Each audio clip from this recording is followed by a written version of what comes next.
Hi. Hello. Let me go and make the proper transitions for us today. Give me a moment. Hello. Welcome, you lovely people and everything. Oh, hold on. I did mess up. Oh, I also messed up on something else. What did I mess up on? Oh, it's because of since the way it's. You're gonna no? Are you gonna allow me to?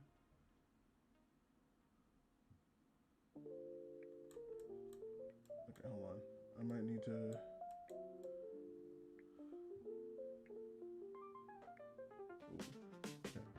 You're going to have to excuse me a second. I think that works. I think that's fine.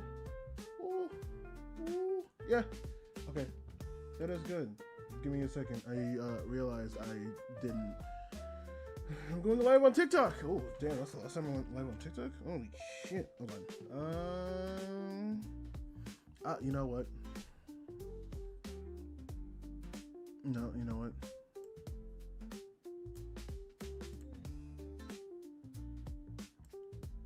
Hold on. Oh, no, it's fine. Oh. I can't do that. Hold on. I am realizing how much did I have messed up. And that I didn't do the thing that I needed to do. Where is it? Come on. Give it to me. Ah, there we go. There we go. Copy. Put you. Oh. Okay.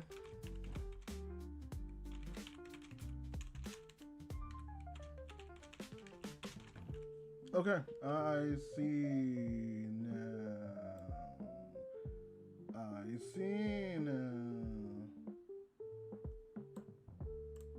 Okay.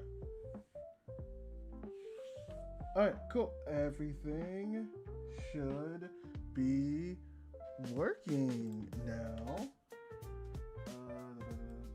I'm gonna bring you over here. Okay, cool.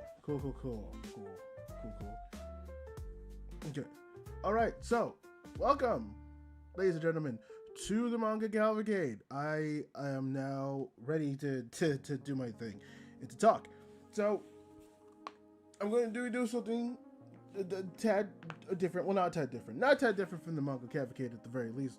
What I am going to be doing is doing this, and then we'll transition to talking about new stuff, since I would like to do some new stuff on the channel that I do and the channel that I talk about. So we will get to that at some point, but however, right now we're talking about manga, and we're talking about this week's manga, which it is the end of the month.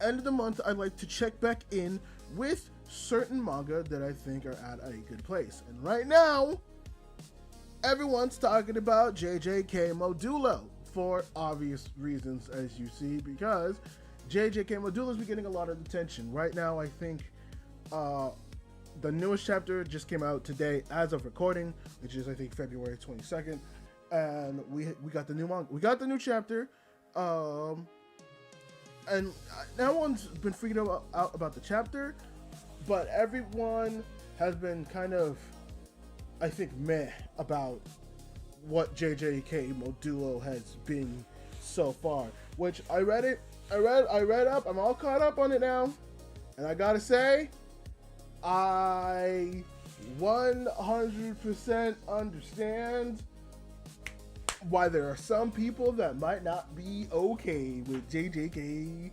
Modulo, because I'm not gonna lie, it sort of feels like we're fucking repeating history again, and that's something I don't like. I personally don't like that. So, but let's explain what's happened. So the last time we left off with JJK Modulo, It was Yuka and Tsugi, I think the brother's name is. We had both of them basically looking up at what we call now is like the Naonix. God, there's so many of these pronunciations I genuinely don't know. But I think we had the Naonix. That's so weird to say. The spaceship that there's Sumerians have come up to. There's so many weird pronunciations in this. I kind of want to go through. I kind of want to go through the overall conversation of JJK Modulo, or at least like the story so far, kind of quickly, because I feel like a lot of what I have to say is basically would echo a lot of what I had to feel about main JJK like 2 years ago when, oh god, was it? Oh my god, hold on, I need to double check that. Was it 2 years ago? No, there's no way it was 2 years ago. I gotta check that real quick for my own insanity. Holy shit. Oh, I did not mean to do that, good sir. I want to go ahead and check it out. When did JJK manga end? December 30th, 2024. So a year and some change. More accurately, a year and some change since it ended. And then we got JJK Modulo. So a lot of what I said back in like the end of 2024 is kind of how I feel at the beginning of 2026 when it comes to this. But where the story left off, at least when we were talking about it, Yuka and Tsugi were looking up at the ship that all the Sumerians came in. And so a lot of the beginning stuff for JJK is just kind of a lot of the back and forth with all that stuff, where they go on a mission to go check out a tiger that's been like ravaging a village, which I saw somebody say or rake. There's a character in there who I think at the time he went to Jujutsu High, Yaga was, I think, a part of it. I'm not 100% sure, but I think Yaga was a part of that at some point, which someone like pointed out, and someone ranked him like super high as like a character, like a thing, and I was like, hold on. When the fuck? We don't see that motherfucker do anything special at all. Like his technique is really cool, don't get me wrong, but I don't remember seeing that motherfucker do anything realistically special when it came to like how he acted in at least how he acted in JJK Modulo. I was like, hold on, when are we explain that to that motherfucker? So I was definitely fucking confused over when that fucking I was at least confused when that happened, when someone put him super high. And I was like, oh, okay, I guess. All right, sure. But like Tsugi and Maru went to go check out a situation with a tiger, and a lot of the missions have to all to do with like coexistence and like mingling. That's the whole like premise of this manga. So much it's just about how the Sumerians are basically refugees trying to look for homes. It's about like assimilating into a society, and like whether you should work with the people that you're fighting with for coexistence, or if you should try to fight those people for your own existence. Kind of very topical given what's happening in the world right now, which is very much insane. I'm surprised no one's really made that that comparison. I'm surprised some people haven't made that comparison yet, especially given the fact of what they go through, what they talk about, like the way they explain stuff. I'm just like, my god, like the fact that JJK Modulo is not being compared to the terrible fucking shit that's happening in the country is fucking insane. But regardless of all that, yeah, so there's like a couple of missions where they go, like this one where they go investigate the village, and they go investigate a village that's being terrorized by a tiger, which is I guess the shark dude raised that the shark jujutsu sorcerer raised that tiger, but it became like not feral, but it became mega aggressive and not the same, but left behind like a litter that the shark jujutsu sorcerer could take care of. And then we get them sent on another mission where there is like an elementary schooler who's been like constantly repeating the first grade, who's just like, I just want to live in the past. I miss the memories and all that stuff.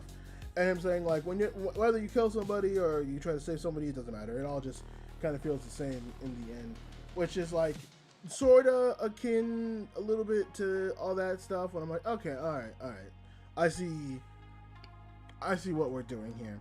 But a big part where I think I both see certain good things and certain bad things is when we get to actually see how the Sumerians lived in their land, where basically the whole like conflict with them and when they had to leave is that there was another race of people. I forget who.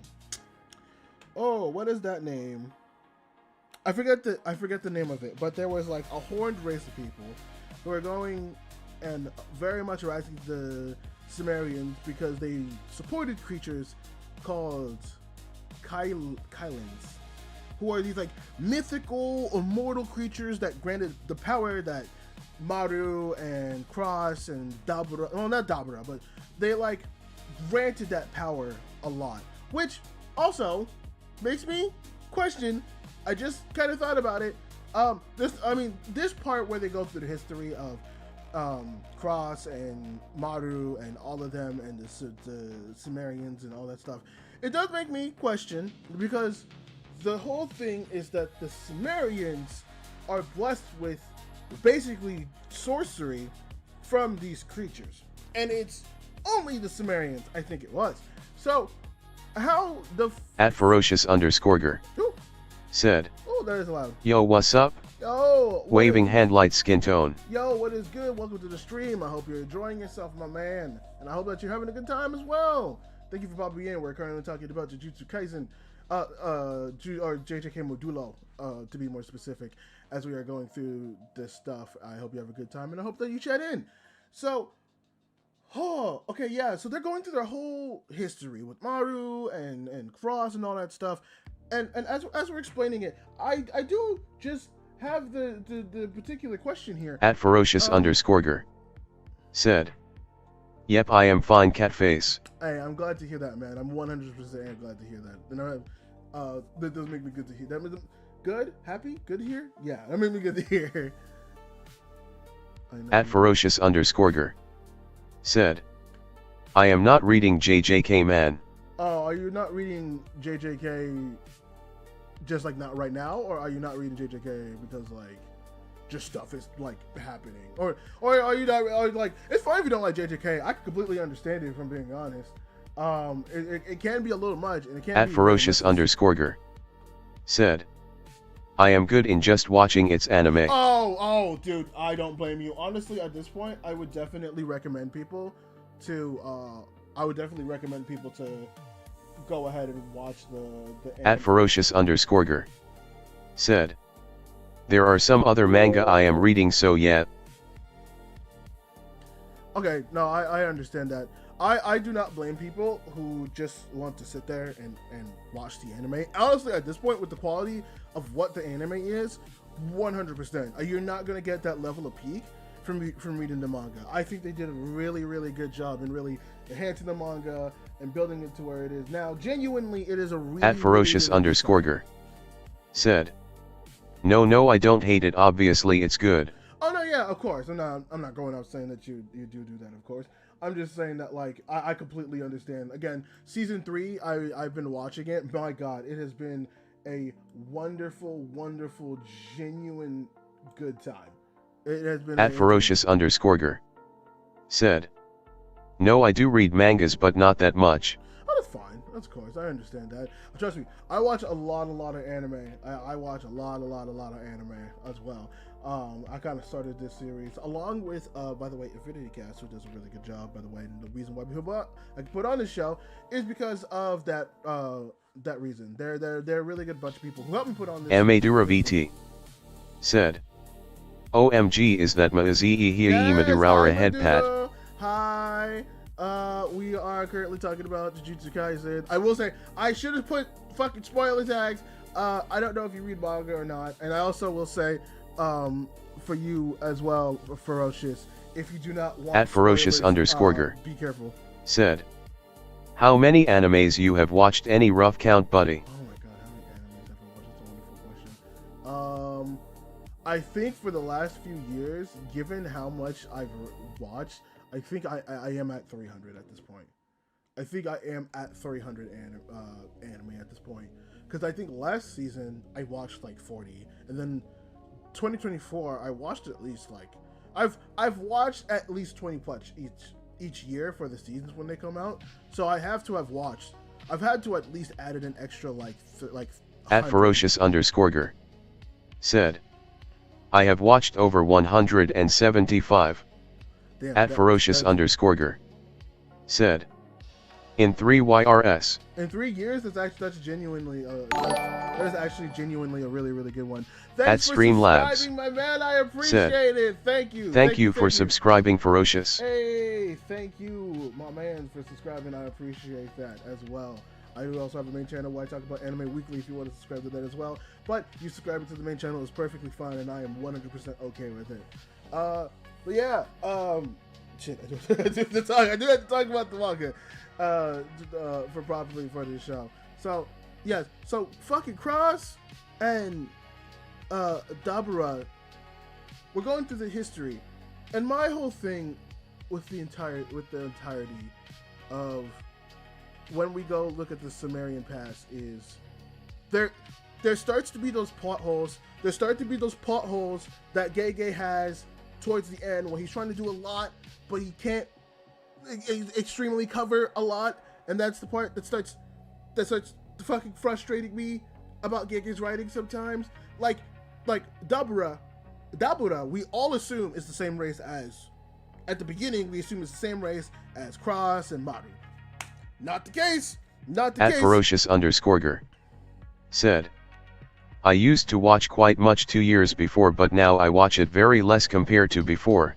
Hey man, I don't get you. Life gets busy. I am the same way. I actually had to recently stop because I was at another channel where I was doing daily anime reviews because I thought I could do it again. I go through this really bad cycle where I sit there and @ferocious_ger said, what are your opinion BTW on JJK Modulo? Do you think it's unnecessary? Okay, I will say this before on the other comment that like I used to watch it. I was doing the daily anime stuff, but then I would go through like a really bad cycle of just I would see all the anime that @ferocious_ger said, or you think it was a wise choice to continue? Okay, actually I'll just say now. Do I think JJK Modulo was, oh my god. Okay, this is kind of the reason why I wanted to do this, because I was gonna wait because we only had 2 chapters left, but everyone's been talking about it. One, click, get them clicks, but also like it's kind of one of those things I'm worried about, and I'm kind of putting it into the ether of I hope it is the case. So with Modulo, I actually was perfectly fine originally when I first saw it announced and I read a couple of pages. I was really hoping we'd get like some explanation. @ferocious_ger said, the AI voice is too loud, man, can you lower it a bit? Oh yeah, I could do that. Hold on. Let me see if I can do that. Which, by the way, thank you for pointing that out. I appreciate that. Let me go ahead and see how I can do that. Is there a way that I can lower it on here? This is short. Surely there's a way that I can put down the AI voice. Oh, control panel. Everything, platform, platform, display, check it on. Oh, is there not a way? Is there not a way I could properly lower it? Damn. Okay. Oh, this is really not okay. Surely there's a way I can lower it on the control panels, right? Oh, here we go. At ferocious_ger said, BTWUG does do a lot of aura farming with that hoodie on in Modulo. Oh, he does. He does a lot of the aura farming. I am not going to even deny that. Okay, okay. You know what I'm going to do? I think because I kind of have to. Let me go ahead, adjust. Okay, let's put the music down to 30. Okay, and I can still hear it. I think the thing can still hear it. I think that should be better. Let me know if it's a lot lower. Okay. At ferocious_ger said, have you watched all the big three? At ferocious_ger said, I think you have watched all of it. I have not. Okay, yes and no. I have watched all of. Okay, I have watched all of Naruto Shippuden. I have not watched Boruto. I am currently making my way through One Piece. I'm currently at Water 7. I want to finish it. The problem is that I've put off One Piece for a very, very long time. Because like Naruto and Bleach, those are the ones I grew up on. Those are my babies. Those two, I was religiously watching the both of those. One Piece was the one that didn't get me when I was younger. So like, you know, I was watching Naruto when I was young. I was watching fucking Bleach when I was young. I mean, my name quite literally is Mizu Kurosaki. If you couldn't tell, I was a Bleach fan. You know, it's hard to see. So I am going through it because I do want to watch Big Three and I want to make a video about the Big Three. So like, I have watched them, but I'm not finished with One Piece. I will admit, Skypiea kind of pissed me the fuck off, which made me stop for a long time because Skypiea made me angry. Skypiea genuinely. At ferocious_ger said, I have watched all Naruto Classic plus Naruto Shippuden plus Boruto Anime plus Boruto TBV manga. At ferocious_ger said, holy shit, that is actually I am currently watching One Piece at 750 EP. God damn, man, I will admit you're a trooper. Listen, I'm in the camp that sometimes it's too long, and I'm going to get through it. As someone who is at least a growing anti-manga VTuber, I want to get through One Piece, but holy hell in a biscuit, is that shit fucking long. God. Okay. But, at ferocious_ger said, I am also a huge Naruto fan, my boy. Oh yeah, no, I'm a fucking huge fan of Naruto. It has some issues. I'm not gonna lie. Out of Big Three, I'm a Bleach fan. I'm the big one. I love the Gote 13. At ferocious_ger all that stuff said, you can say that I have watched all of it. I could say you have watched all of it. If you're at One Piece at 750 episodes, you're fine. I'm not comfortable saying it because I haven't even made it through the halfway point of One Piece. That's why I'm not comfortable saying I have watched it. But 750 episodes, like if you're at that point, you are at that point. You are in that bitch at that point. So that's why I'm just like, nah, you have. But to try to circle it back. At ferocious_ger said, it was my first Big Three, I mean Naruto. Oh, it was your first Big Three. Okay, I mean that makes sense. My first one was Bleach, which is why I like it a lot. But I fuck with Bleach heavy. Okay, all right. I gotta try to circle back because I do have to talk about JJK Modulo. So I'm gonna answer those two like couple of questions you asked for me. At ferocious_ger said, I am very excited for Wano arc. I did see some clips from Wano. Wano does seem pretty. At ferocious_ger said, oh yeah, no, in One Piece. I know what the Wano arc is. When you do anime stuff, it is hard to avoid stuff like One Piece because the moment everybody posts anything hype something, it's all over my feed. So I've seen the Wano arc. I know what happens in the Wano arc. I know what happens in the Egghead arc. Cause I saw that fight between oh my god, what is his name? The one with the cheetah powers. Oh, I almost had it. It's such an L. Not Lucius. I keep thinking Lucius, but it's not Lucius. But him and Luffy's fight, my god, that boy got rocked to fucking shit. It's fucking amazing. Okay. JJK Modulo. I need to go back. My God, it's gonna be so much editing. It's bad. So, to answer those questions though, just to try to circle us back to the JJK Modulo stuff. What the fuck was I saying? Bro, hold on. I'm gonna get some more of those. At ferocious_ger said, bro, but seriously, that Wano arc is very long, 190 EPS. And there is still 2 arcs left to finish. A for Dressrosa. At ferocious_ger said, okay man, now you can answer the JJK question. No, dude, I appreciate it. I promise you, if we're gonna be talking about a lot of other stuff, I just need to get through this to make it like, I need to get through this part to make sure that I could go ahead and, what are you talking about? Do this part, because it's kind of like the obligation thing I have. But once we're done with the JJK Modulo stuff, we're gonna go into newsy bits. That's where I can fucking ramble my heart off about fucking anything. Also, I see y'all in TikTok live. Thank you for the love. I appreciate it. I fucking love you guys. You guys are amazing. Okay, the JJK Modulo questions. I might have to actually go back. At ferocious_ger said, slightly smiling face. What were the questions originally? Oh, right. Do I think it's a wise choice to continue? You were talking about the Yuji ore farming. Okay, actually, yeah. Do I think it was a smart decision to continue?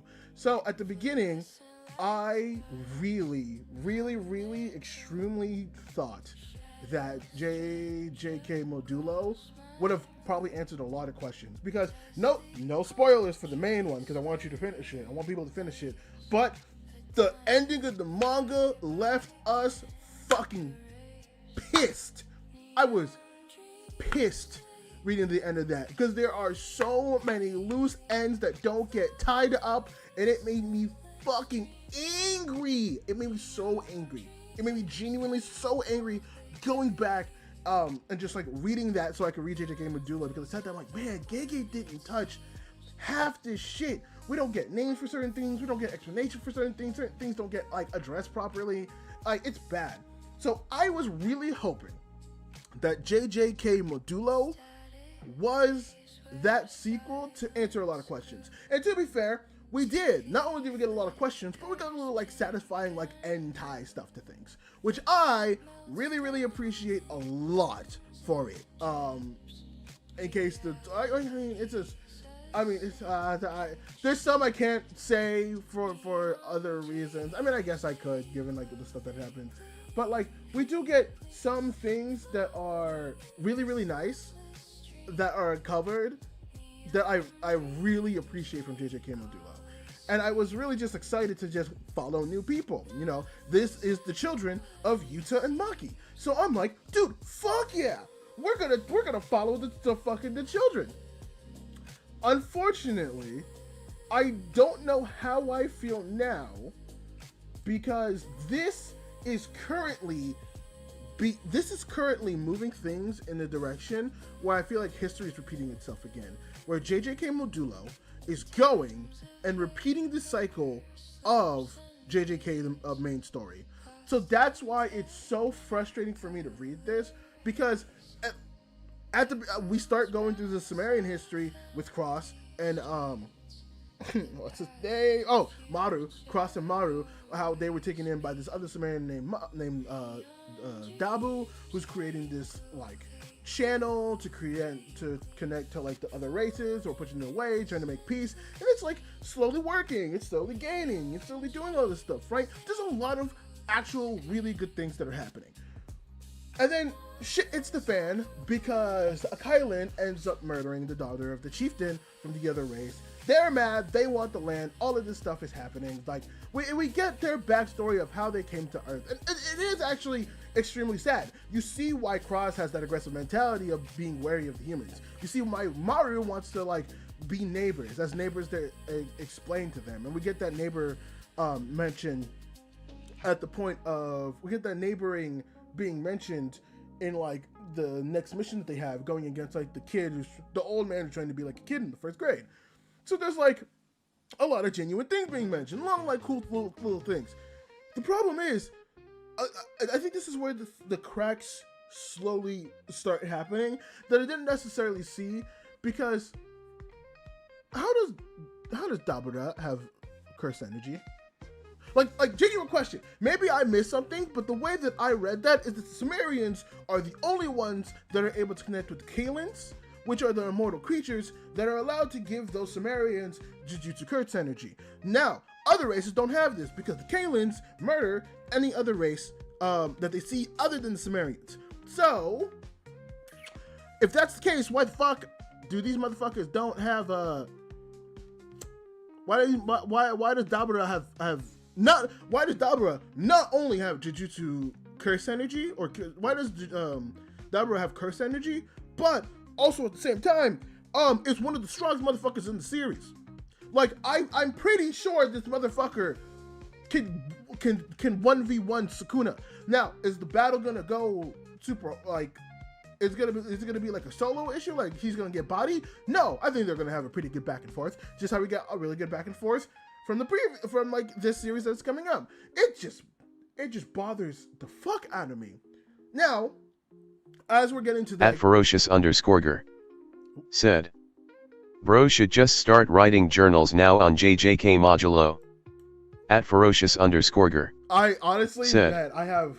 He grinning squinting face. Honestly, I have so many thoughts about it. For something that was supposed to be just a small little miniseries, it frustrates me so much. Like there's so many good things. Like right after that, we get a whole kind of like, so I'm someone, I know not many people are gonna like it, and this is why no one in the JJK fandom was really talking about it, because the JJK fandom tends to go ahead and talk about like they just mostly focused on like the power like scaling, other kind of conversation stuff like that. But dude, I was really invested in like the weird political stuff with the Sumerians and the Earthlings, where like the Sumerians are trying to work out stuff with the Earthlings. They're trying to make a stronghold so they can have their own part, and they kind of want to act like the other race that kicked them out, as like this whole like breeding of a hate continues.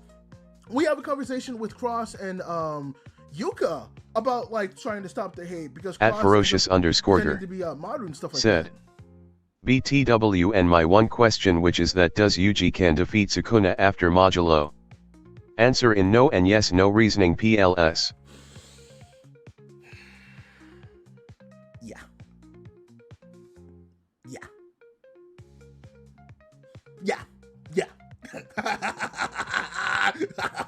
Yes.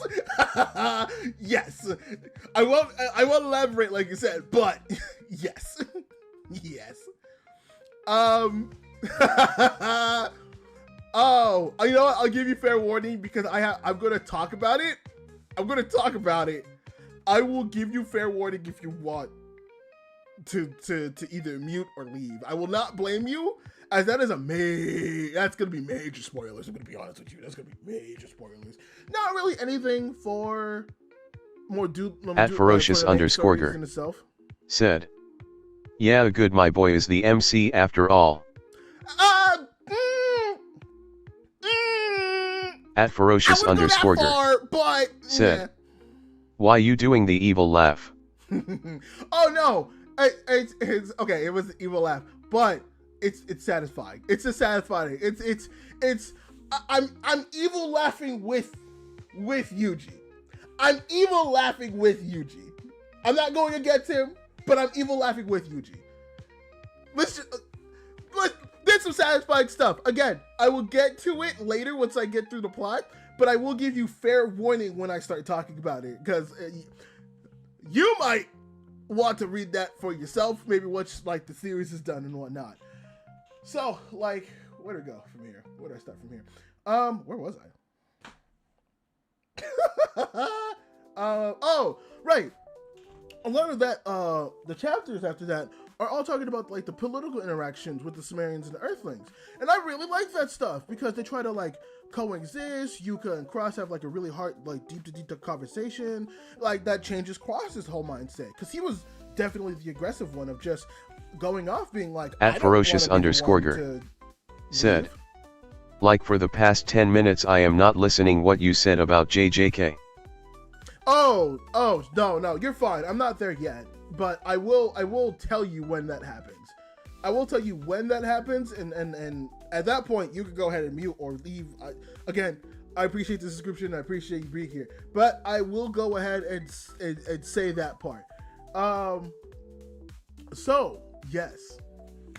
The political stuff is really interesting. It's really good. I love the way, because it's like, again, it's very relevant to what's happening today, but also, like, I like the mentality of the Sumerians just trying to find a home, but kind of being the same, ended up being the same people, but not out of like a reason to do so. It more just feels like hate, just breeding hate, and also the Earthlings just trying to survive and stuff like that, which actually comes in a really good way. That at first I was kind of like, sort of, I don't know how I feel about that, but I actually think it's a really good touch, because the Kailins that the Sumerians like worship, and they're very good parents, and the reason why they got their cursed energy are actually really, really similar to the cursed spirits in Tokyo. And that causes the whole problem, because now... At ferocious_ger said, okay, how much time will it take for you when you get finished with JJK talk? That's a good question, actually. Like finished with, At ferocious_ger said, person blue holding pencil. If I'm going to say, if you want to be done with like the entirety of JJK, it's probably going to be another, if I'm gonna be honest, it's probably gonna be another like 20-30 minutes. After that, I'll be talking about like just like general news stuff. There won't just be anime, but it'll be like, you know, gaming, news, other stuff like that. We got a little sports there too. As much as I am a nerd, I like my fucking sports and shit.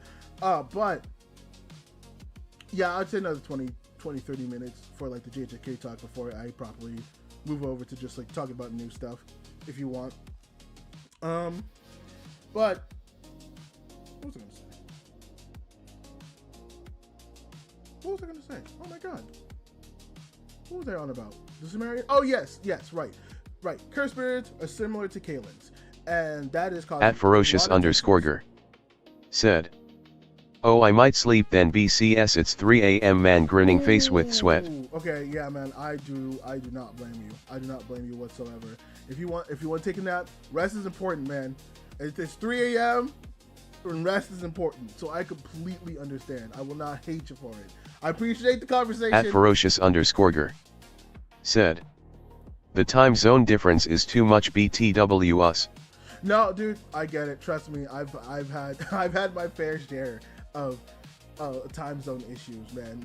Doing stuff with creators and other people when time zones are involved fucking sucks. So I completely understand that 100%. If you need a rest, man, genuinely, I appreciate you. Thank you for being a subscriber. Thank you for joining the community. Just as a heads up, if you end up leaving, I try to stream 4 times a week. I have a very busy life, so I can't do it all the time, but I do try to play video games. I do try to play anime games. I try to do all this stuff. So just giving you that heads up just in case. So I appreciate you. I appreciate the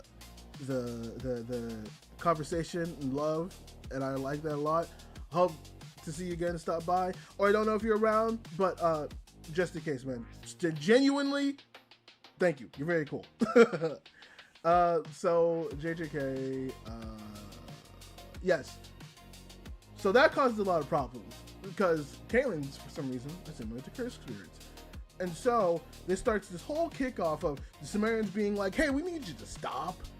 And the problem is, the area where they're going to take care of the cursed spirits is one of the culling game areas, which has just caused so many cursed spirits to go on. Now, I don't know if the culling games still are going on, because technically they never ended, which is super weird. But regardless of all that, I'm just not 100% sure if that like, I'm not 100% sure if that was the case or not. Like that's really fucking confusing. So like, they're having to take care of it because if they don't do like this special ritual that like they go in and they cull out all of the, they try to take care of all the stuff. Oh, the lizard thing is not working. Oh, Donut, I didn't know you were in here. I didn't know my lizard thing wasn't working. Or maybe it was. Was I able to hear it? I'm actually not 100% sure. I'm actually not 100% sure. I don't know if the lizard thing was working. Holy shit. Shit, my bad, man. Fuck. God damn it, now that makes me feel bad. I thought the lizard thing was working. I didn't even notice that. That's what I get for the multi-stream chat.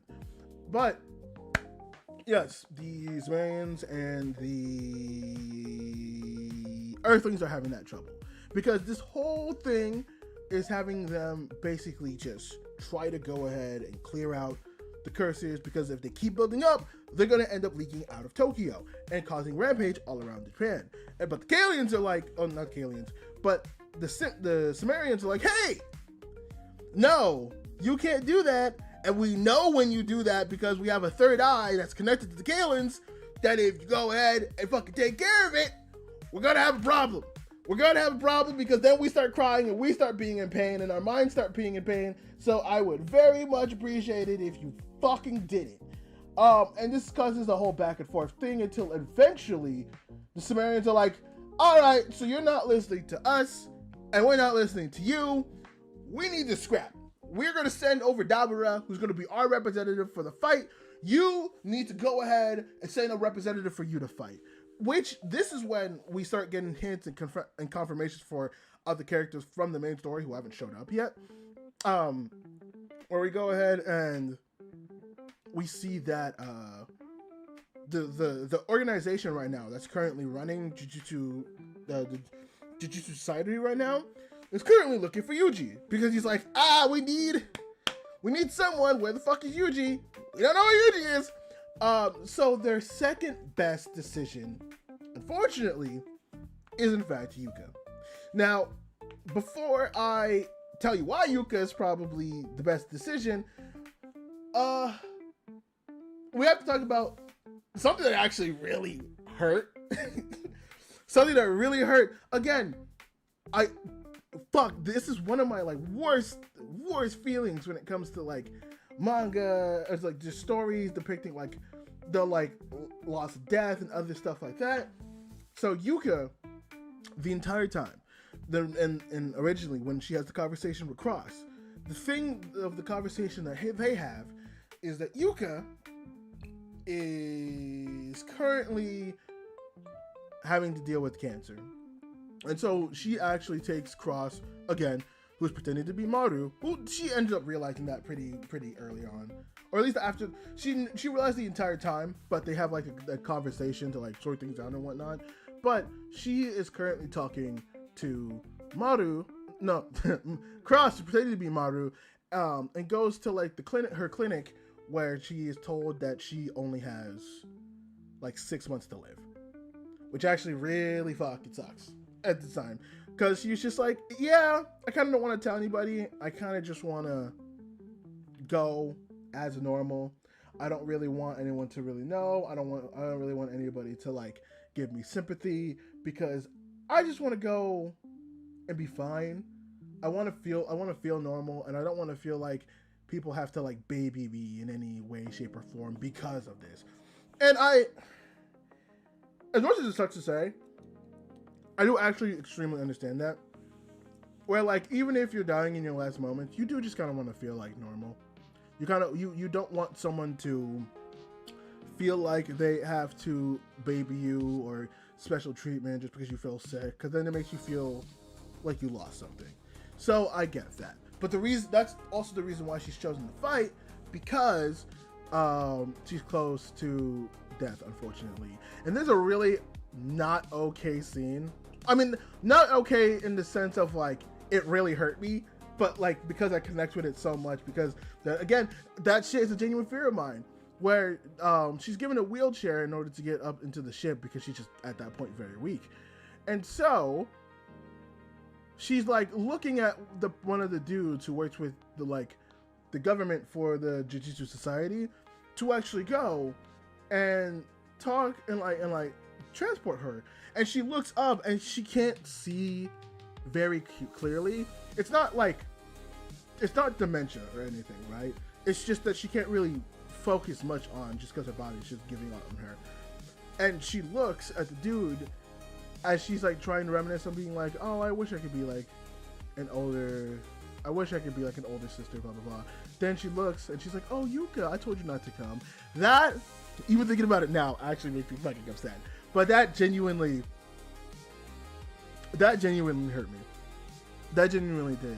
I don't ever want that to happen. And there's just something about that feeling of being like, I'm going to sacrifice myself because my body is on the verge of just breaking down. And I have this ability that could potentially help save Tokyo and potentially the rest of the world. So I have to do this. And just seeing that person deteriorate and be like, yep, I'm gonna give it my all because I'm at that point. Fucking hurts, man.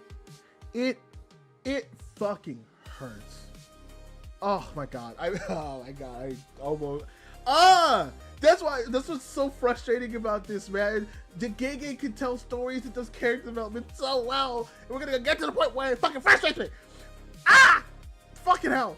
All while this is happening, Tsuki is actually going to find Maru, who's all healed up, and we actually see, which I didn't, well, to be fair, I didn't catch that because I'm fucking stupid, but we actually see that Maru, okay, actually, let me give context. So when we go and actually look at the past of Maru and Cross, we see that that they were both watching Dabu and Dabura's fight. Dabu being the Sumerian that took in Maru and Cross, and Dabura being the current leader of the Sumerians at this point. And so they're about to scrap.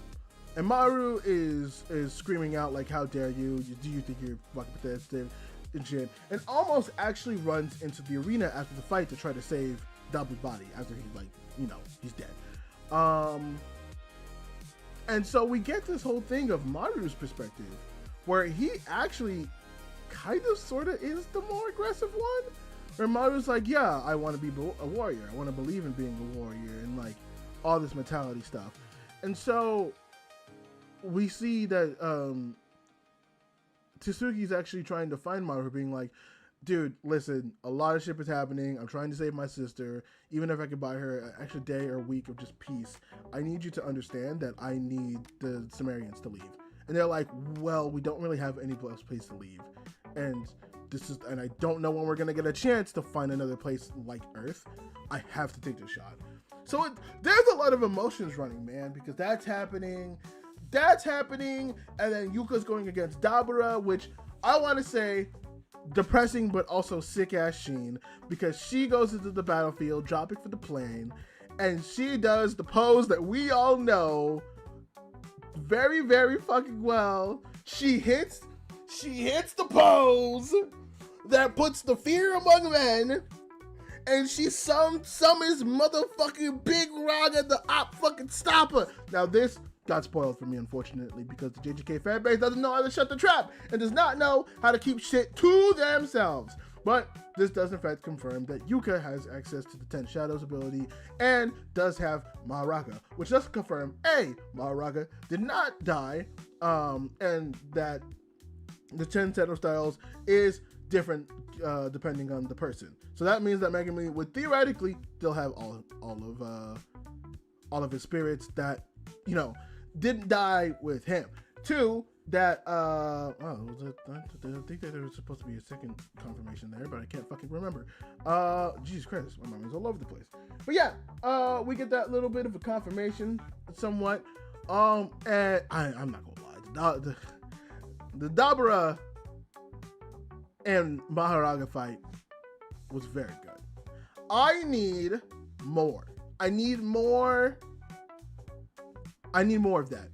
I need a full if this was to ever get animated, if Maru and Dabura were ever to get animated, I need that motherfucker bitch. I need that motherfucker bitch to get the Sukuna and Mahoraga treatment. Because holy shit. No, I take that back actually. I needed to get the JJK. I needed to get the Maki treatment. I needed to get the Maki Zenin treatment. Because boy, let me tell you, that fight will be lit. Because Dabura is going off and he's looking at Mahoraga. That motherfucker's being like, oh, wait a minute. That motherfucker's taking my hits. How is that possible? And eventually Dabura is going off and he's just like, oh, hold on a second. Now he's not even being affected by it. And Mahoraga swinging on this nigga like he would, being like, meet, fuck you, bitch. And so, the cool thing about this fight is that I saw things about like this dude Dabura being able to like do shit out of his ass and stuff like that. And I thought this was gonna be like supposed to be like the stoic, like, like a adapt stuff like that. But, you know, I actually like the direction they went with this one. Because he starts getting bodied by Mahoraga. Let's be perfectly clear about that. He starts getting fucking bodied by Mahoraga. But he then harks back to like the feeling of Dabura talking to him, being like, he's like, oh yeah, like, I only fight because they told me to. I only fight because they want me to. I'm not really, I don't know, truthfully to that. And him saying, hey man, listen, like, you'll find your passion one day. You're a strong warrior, and strong warriors tend to lean into the fight. So don't worry, I believe in you, and I believe that you'll find that. And you see this man, Dabura, getting bodied by Mahoraga, and he sits there and he's just like, hold on a minute. My God, this is an actual fight. Like, this isn't like one-sided. This isn't no solo shit. This is an actual fight. I got a worthy opponent. Oh, say less, fam. And he actually starts feeling that energy of a warrior of like, oh, I don't fight because I'm told to. I don't fight because the opponent near me. I gotta fight because I got something to survive. Right now, that motherfucker actually has a chance to kill me and my people. Say less, I go in fucking sicko mode. That man, Dabura, I will admit, after that fight, I love Dabura. I really do. I love the way that he fucking deals with it, the way that he adapts to jujutsu, sorcery and all that. And like, people are just like, oh, how is he pulling this shit out of his ass? He doesn't have that information. Remember, like, the Earthlings and the Sumerians were actually exchanging a lot of information during that food information. So it wouldn't be crazy for them to explain how sorcery energy would work if they were to operate in the same way. So it's not actually that too much. So then we get that fight. Then there's the Maru and Tsuki fight, where they're going at it. Oh, I gotta make sure. Okay, I had to make sure my shit was still working. So they're going at it. You know, they're trying to fight with their ideals and shit like that. And Maru actually starts getting the better of Tsuki. Tsuki still had like his heavenly restriction, trying to do all that stuff, and he's trying his best. But Maru sits there, it's like, all right, I see what you're doing. I respect you. I'll go full power. Mance uses his like ability, which also I want to bring that up too. I think he like Maru's ability, something like harmony and chaos or something like that. And we don't actually get to see what Dabura's second one, because he controls light and then something else. And it's something of it is explained in the manga as a bloodlust so great that it is something there's something that lacks understanding when it comes to humans. I'm like, oh my God, what the fuck is that? And I wish they actually just gave it a proper name, or like showed like, instead of it blacking out, I would have preferred like you using the language of the people, especially since we do see it when the Sumerians are voting on whether they want to coexist. Splade_fan. They could go ahead and do said, it. They could go ahead and do it. Hi Blade, how you doing? Thank you for joining the stream. I'm currently yapping about manga and anime. Fair warning, as I do though, if you watch JJK, care about JJK, I will be talking about massive spoilers. So just fair warning.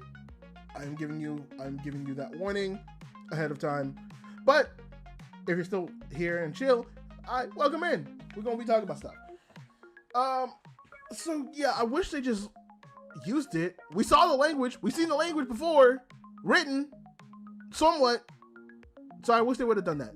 But it's whatever. I don't really. It's not that bad. It's not that bad. It was just a little like, oh, well, you did this, so I kind of wish you did that.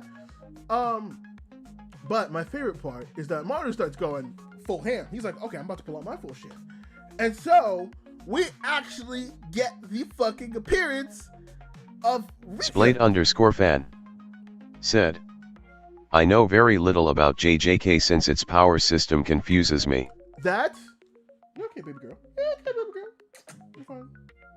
You're fine. You don't have to come. You don't have to come. You're fine. You're fine. I do not blame you. I am very, I'm not, I don't want to use it because I'm not actually, but I am very, addicted to this stuff. I very addicted to the power systems and learned about power systems. So I only got it, because I read the manga like 3 times over of specific parts, and also I watched many breakdown videos to properly understand like who would win, who should win, who do this. So that's the only reason I understand the power system, because I was very autistic about it.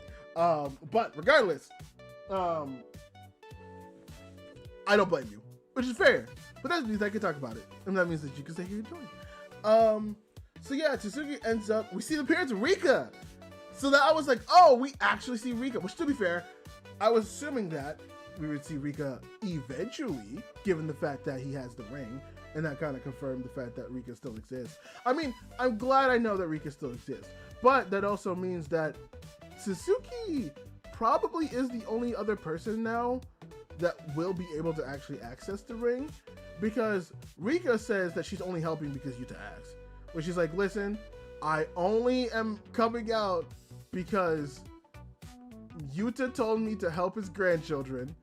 So that's exactly what I'm doing. I hope you know I wouldn't otherwise. Let's just say all that, but it definitely gives that vibe. And so we see that like the way that Rika works is actually very, very different from how it works with Yuta. Because with Yuta, she kind of acts as like a secondary curse spirit, kind of similar to what we saw in the mission where they go against the old person in JJK, in Modulo, where they're going against the old man who's pretending to be like a elementary school kid. We actually see that that's like the similar way that Rika works with Yuta, but with Tsuki, that's not the case. It seems like Tsuki is actually granted Rika's power in some way, shape, or form. I actually like what they did with it. Like, it sort of is kind of like a Bleach thing, where it's kind of like a there's no other way better comparison.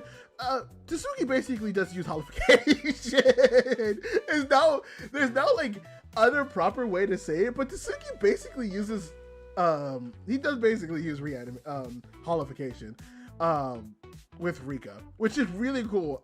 And I gave that boy so much fucking strength that Maru is like, I don't understand what's going on. And then we see, again, the bullshittery, but also I love the abuse when it comes to binding vows, because my statement when it comes to power systems, if you have an aspect of a power system that can be abused and you don't abuse it, that's bad. So I'm glad that JJK is still using the thing of abusing binding vows. I'm very happy about that, actually. Because I think he has a binding vow with his sword. And I think now he also has a binding vow. I don't know what the binding vow was, but I guess it was like, I'm not going to use Rika's power, but in exchange, I'm going to become so much faster. And it's like, oh shit. So that actually gives it the ability to like properly go against like Maru and stuff like that. But he doesn't properly strike him down because he's like, listen, I don't know why, but I'm not actually trying to fight you. I don't want to actually kill you. I just want peace and I want my sister. So that's kind of the end of that fight happening. And then the third thing that's happening, which is the point, which Ferocious, I don't know if you're still here, Ferocious, but if you are here still, this is the part where I'm talking about Yuji, and I'm going to be talking about what Yuji does in the manga, and I'm going to be talking about Yuji's role in the manga. So if you do not want to continue this, I would highly suggest you either pause or just take a break and leave stream for a bit. But I will be talking about Yuji from here on out. That's the warning I am giving. If you don't want to know what's happening with Yuji, Understandable. Thank you for joining the stream, and I appreciate it.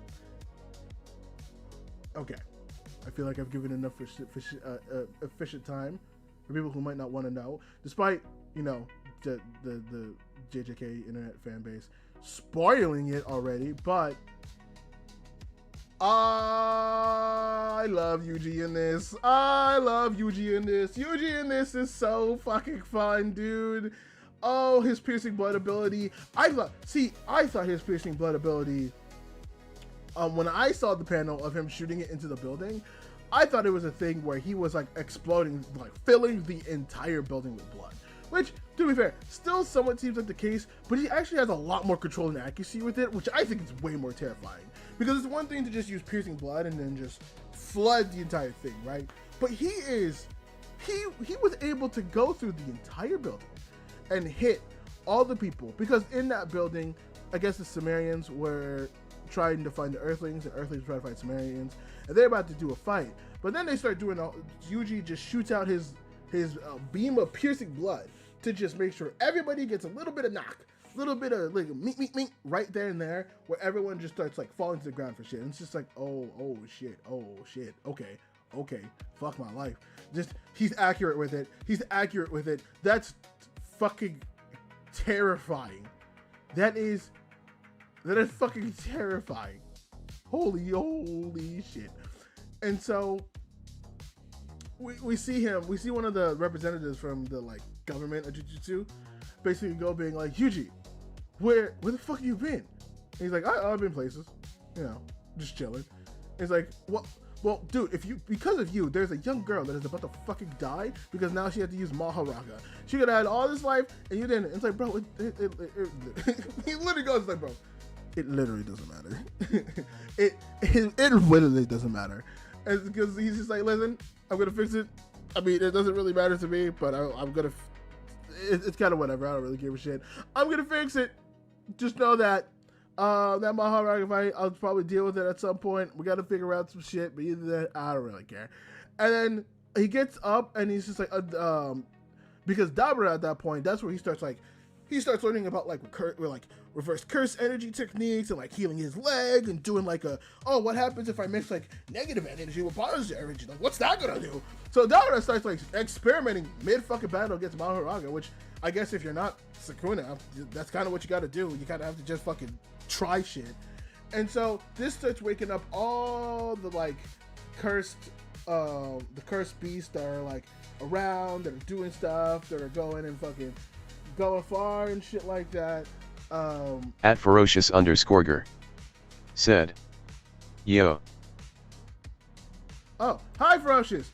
Okay, cool. I'm still talking about JJK. I'm still talking about Yuji.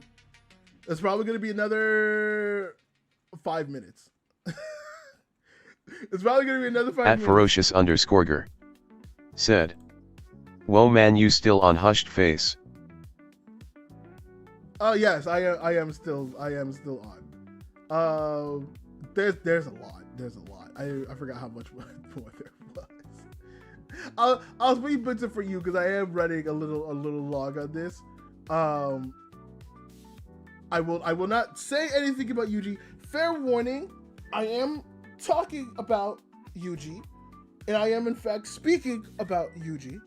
So if you don't want to hear about Yuji, just fair warning, we're not gonna be talking about Yuji. Oh no, we are talking about Yuji right now. So in case that you don't want to know, I'm gonna give you a little bit of time, a little bit of heads up. I feel like I've given at least some sufficient warning at the very least. So I shall continue. So all these cursed, oh my god. Cursed creatures? What are we calling them? I forget. They're curses. I guess curses are fine. So all these curses start pouring out. At ferocious_ger said, a lil suggestion from my side, just going. At ferocious_ger said, I wanna say one thing, it's coming from a guy who is also a huge Naruto struck. Okay.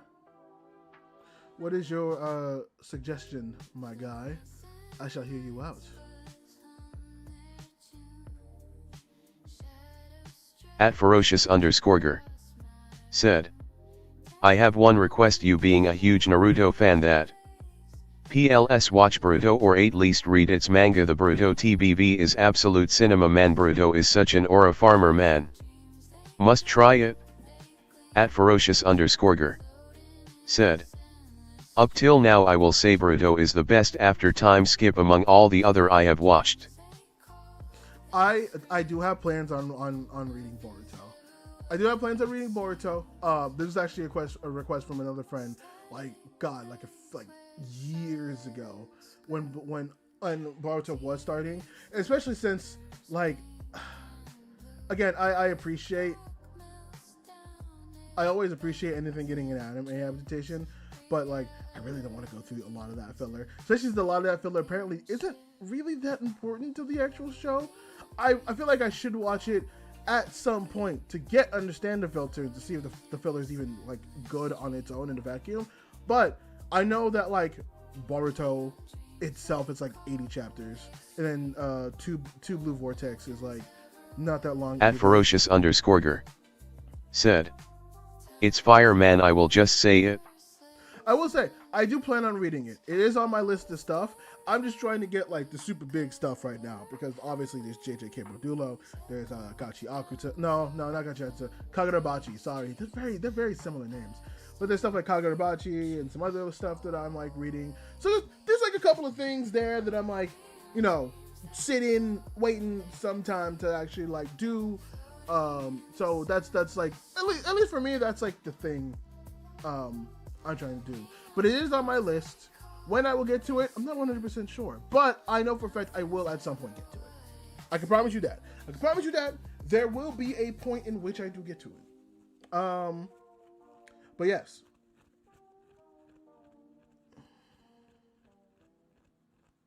Oh no, I know Boruto is big. I'm not denying that. At ferocious_ger said, Boruto is also big, man. Oh no, I'm not denying that. I know for a fact Boruto is big. That is one though. I'm just having on the back burner for now, because there are certain just shorter series I want to go through. Which again, it's only 80 chapters. It's not really even that long.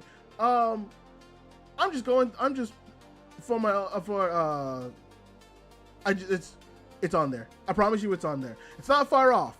I promise you it's not far off. I will be reading that eventually and soon.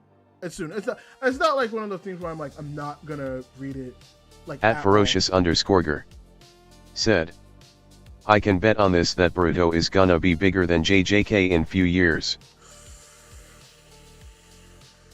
Brother.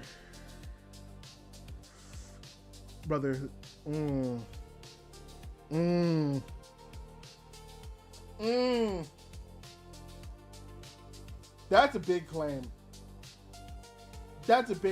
I hope you know that's a very big claim. And I'm not denying that. I'm not calling you. There is possibility. It's part of the Naruto IP. There are people that really like it.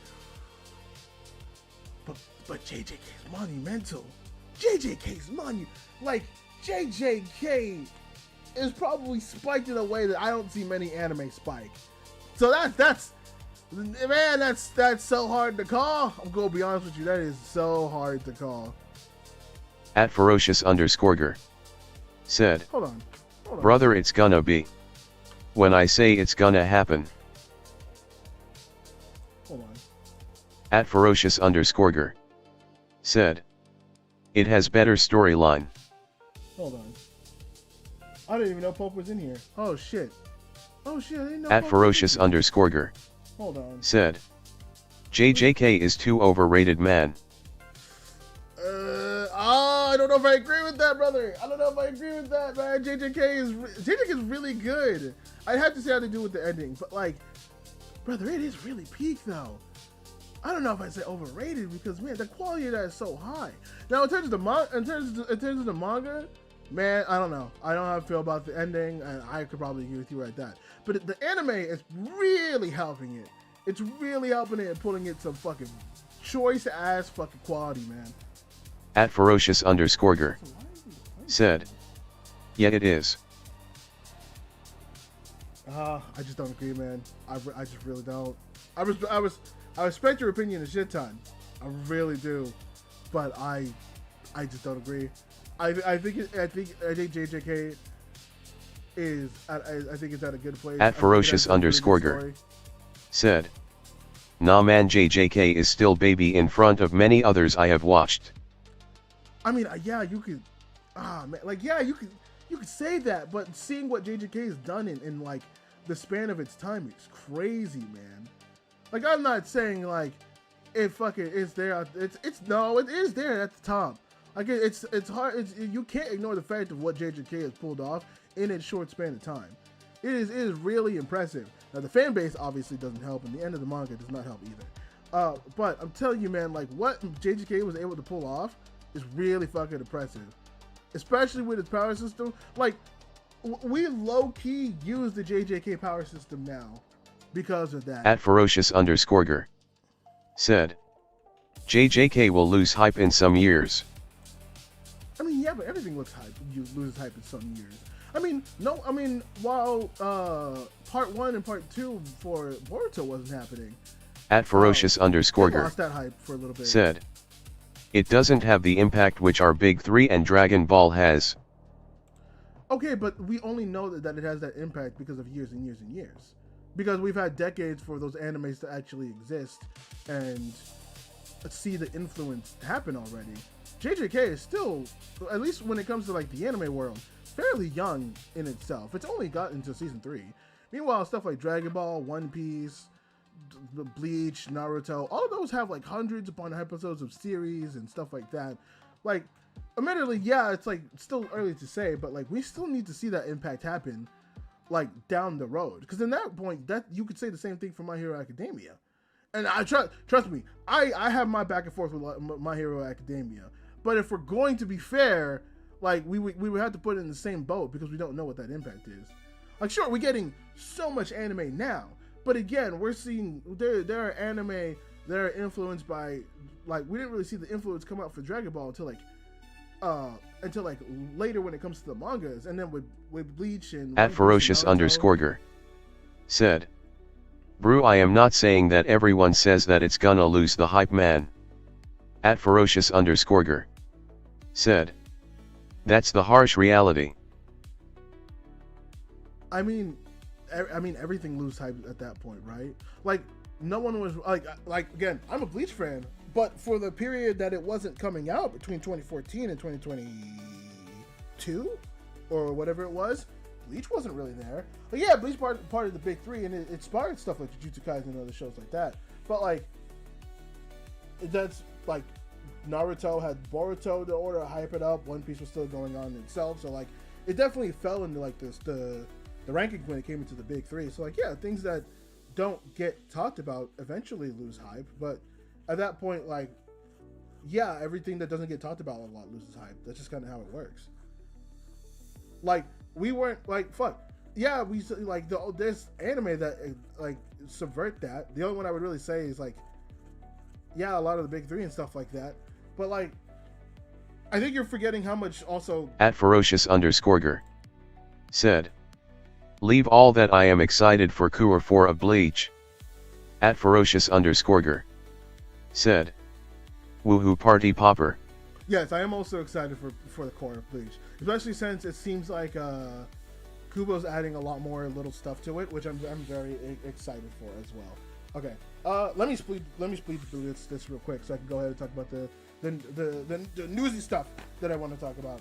So when it comes to JJK Modulo, no, where were we? Oh yeah, we're talking about the UG stuff. I'll slightly talk about the UG stuff in Bay, just so you know, Boruto's here, you can still join and talk. But all I'm gonna say, UG is a baller in that, but we are kind of at the point because, oh, there is one point I do want to talk about with that. At ferocious_ger said, "The writer confirmed that whole new character is coming in Core 4. Yes, I did see that. Well, not whole new character. They're potentially a whole new character, but there is a chance that the character is new to the main series because they either exist in Can't Fear At ferocious_ger or said, "Have you Rex Kagurabaka?" Yes, I started that. I actually talked about that last week. Kagurabachi is fucking peak, and that shit is fucking lit. But in terms of the Bleach stuff, it potentially could be a character from either Can't Feel Your Own World or the other light novel that was like approved by Kubo that is considered canon. Like there's 2 light novels out there that exist, and I think the theory is it will most likely be from Can't Feel Your Own World, or no, because all that Hell one shot is pretty much accurate from the all characters from the main series, but the whole thing with that is that it's potentially someone from Can't Feel Your Own World, which I am very @ferocious_ger said, one of my homie just love Kagurabaka too much. Dude, I don't blame you. I honestly, I don't blame him though. Kagurabachi's really good, especially though, like I only read 2 volumes of it, but like its world building is really nice. Its power system's really good. The characters are lovable. I love the girl @ferocious_ger adorable said, like bro really has his eyes on the phone just waiting for the leaks on the leak release day. Man, dude, I mean, I can't blame him. I was the same way with JJK, dude. I was locked in every Wednesday when I got home. @ferocious_ger first thing I was doing said, I also read 6th chapter of it. Yeah, no, dude, I think Kagurabachi, once that gets animated, I think that one's gonna explode too. Like, oh, you get the right studio on that, that is going to fucking cook immensely. That is going to cook super immensely. Hold on. Okay. Where am I at? Oh yes, we were talking about Yuji. So the where we are at. Yes, we were talking about Yuji and all that stuff. So when it comes to there's an interaction with. Actually, I'll keep that one a secret just in general because that made me giddy. But just know there is an interaction. @ferocious_ger said, I can bet my homie can beat you Kagurabaka knowledge like the guy reads it in full detailing. Oh, he probably is. I'm not super deep into it. I only read 2 volumes. I don't know shit about it. I'm not even caught up yet. I just did it because I reviewed at least the first volume of stuff, and then, you know, I usually put it in the back burner until the end of the month when like I'm doing with JJK Modulo. So you're probably not wrong. You probably can beat me. @ferocious_ger said, and he might have a long convey with you in JJK too. He also a lot of knowledge about it. Now that one's gonna be a bit more of a challenge because I do have quite my knowledge as well as JJK. So that one will be interesting. I will say though, Kagurabachi, I've only barely started here. Again, I'm only 2 volumes in. So @ferocious_ger said, okie dokie by it's freaking 3:30 a.m. night. Of course, man, no problem. I always appreciate a good conversation, man. Remember, get some rest. Thank you for joining. Thank you for subscribing. I appreciate it a lot, man. But yeah, get your rest. It's 3:30. Holy shit. But yeah, no, thank you for the time. Thank you for the time joining, man. I appreciate it. But yes, when it comes to when it comes to Yuji plays such a good ass role. I love Yuji JJK Modulo. He is genuinely fucking late. I love him. I love what he has to offer to the entire series. It's really fucking cool. I love it so much. Especially when the interaction that he has where once he like clears everything because he's on the roof when all the curses are spilling out. @ferocious_ger said, I was alive this long BCS. I have a free day tomorrow. @ferocious_ger let's go. said, he. Okay, well, hopefully you can rest up on that free day because my lord, I know for a fact it could get fucking rest up. Take that rest and do what you need to do for tomorrow because I know it's gonna be a lot. But yeah, like the power that Yuji gains in Modulo is genuinely fucking insane. Like when the curses are spilling out and he's fucking on the roof ready to take it. First of all, we now can also confirm that he does have some residuals from Sukuna, which is insane because you see that motherfucker use dismantle and basically all of fucking Tokyo gets fucking obliterated, which is good because the only people that are living in Tokyo are basically curses at this point because of what happened during the Culling Games. But holy shit, did that motherfucker go ahead and just fucking that entire shit? Like, oh, okay, my bad. Oh, Jesus, Lord in heaven Christ, I didn't know that we were able to do that. Okay, that's fucking bad. So yeah, that was like fucking crazy and shit. And so all that is happening where I'm just like, what the fuck? Oh, hey Yuji, maybe you should go help maybe you should go help Maharaka or something like that. Well, to be fair, once he gets caught up in that, that's pretty bad. And also, I think once the ritual starts, only the people that are involved can deal with it, I'm pretty sure. Regardless, that shit was fucking insane, to fucking say the least. And then we get probably my most satisfying part of the entire thing. That motherfucker Yuji ends up meeting up with Maru somehow. I don't remember how, but he ends up meeting with Maru, and Maru ends up taking him to like a path between worlds. Guess who's waiting here? Guess which slime ball motherfucker bitch ass is waiting there? Fucking Mahito. And Mahito has the audacity to run his shit, being like, "Oh, Yuji, it's been a while. I was waiting for you to come. I can finally like fucking see you." Blah blah blah blah. And like, because of Maru and his ability, which we'll get into his abilities in a minute, Maru is like, oh yeah, well he's gonna be kind of hard to subdue. You think he can do it? Oh yeah, it's gonna be easy. And Yuji has zero threat when it comes to, has like zero concern when it comes to Mahito, because he goes off. Mahito tries to use it out of configuration, finally being able to use it against Yuji, which is also, he had the upper hand technically because the entire thing was made of soul energy, the area that they were at least in, so he could manipulate literally anything. And then we see Yuji uses domain, which also I'm still pissed about because we now have seen Yuji use domain expansion twice and we don't have the fucking name for it. Oh my god. And it's very different from what it was now. So I don't know what the fuck it's supposed to be, but Gege, go fuck yourself. Go fuck yourself. I need to know what the fuck he could do, and you're taking away from me, you dick ass, you fucking bitch asshole. Oh my god, I'm so angry over that fact. You have no actual fucking clue how fucking angry I am over the fact of that. It actually makes me so fucking angry. Okay, all right. Anyways, I just needed to get that out because how you gonna show us this domain version again and give us that? But you're also gonna give us the name of fucking Dabura's fucking domain. Okay, whatever. I'm not gonna hark on it. So okay, this is where I start having my issues with Modulo. Because Maru and Yuji are now having a conversation about how they can kind of fix the curse spirit problem. Because curse spirits are kind of built around the fact, are kind of similar to Kalen's, which is why the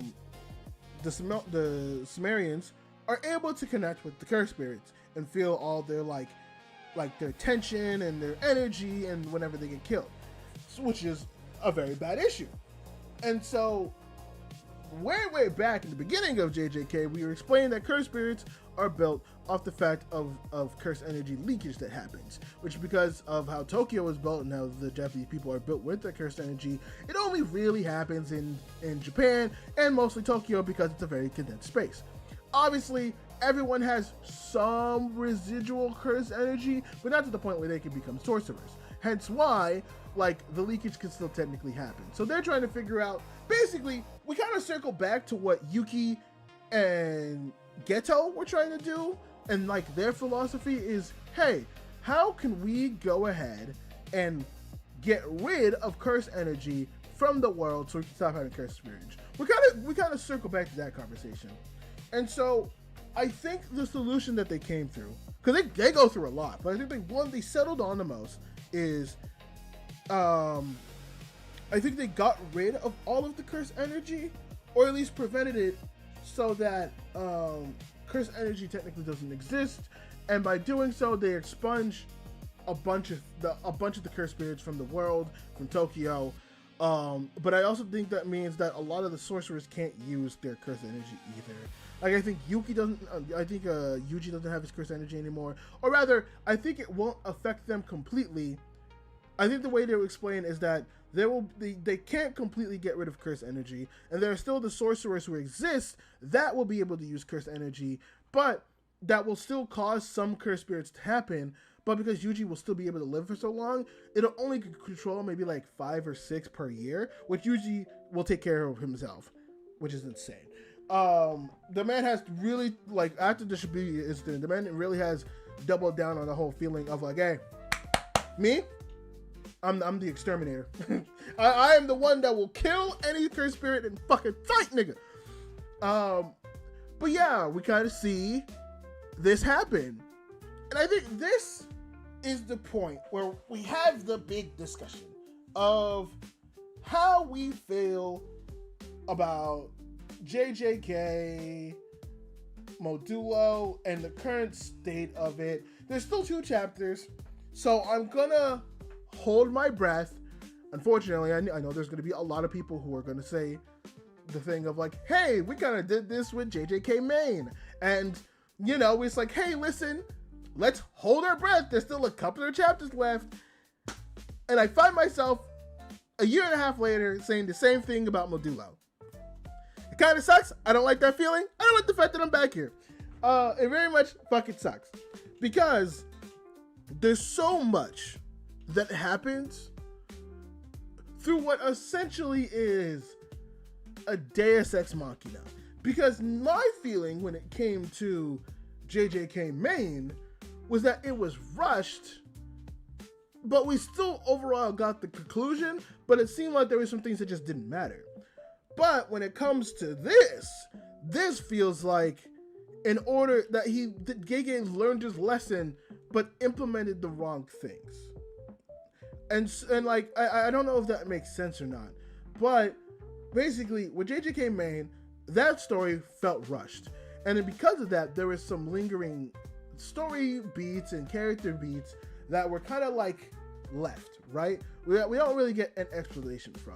But we do get some explanation in Modulo. For example, the whole like through like the shadow style domain, simple domain stuff, we do see the fact that Wee actually is still alive, and she has 3 kids that look suspiciously like no, sorry, it's Wee and Mei. I think Wee and Mei are both still alive, but they weirdly look very similar to each other, which gives me a lot of concern for whose kids are those, Mei? Whose kids are those? I need to know, because if I find out, Mei, when I catch you, Mei, when I catch you, Mei, oh, I'm gonna need some answers.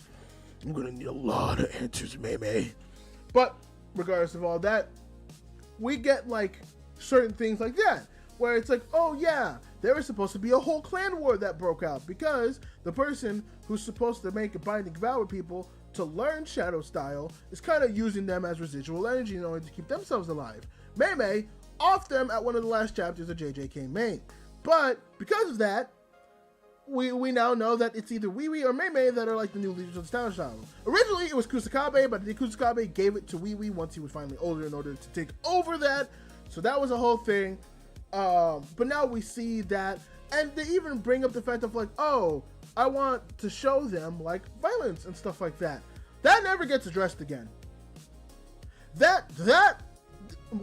Mei shows up with 3 kids, that worryingly so look like Wee, but we never get that touched upon again. Now again, there's 2 chapters left, and I want to reiterate that the fact that there are 2 chapters left. However, I cannot ignore the fact that why the fuck is it in there? You have 2 chapters left. I know, Gege, for the fact that you won't be able to do all of that and fit it into everything because you did this the fucking last time, you dick ass. So like, what the fuck am I supposed to do? What the fuck am I supposed to do, Gege? What the fuck do you want us to do as people, Gege? Please fucking tell me. Cause holy fucking shit, man. Like, you can't keep fucking doing this. Like, it genuinely makes me upset, Gege. We can't keep fucking doing this. We can't keep going on like this, Gege. So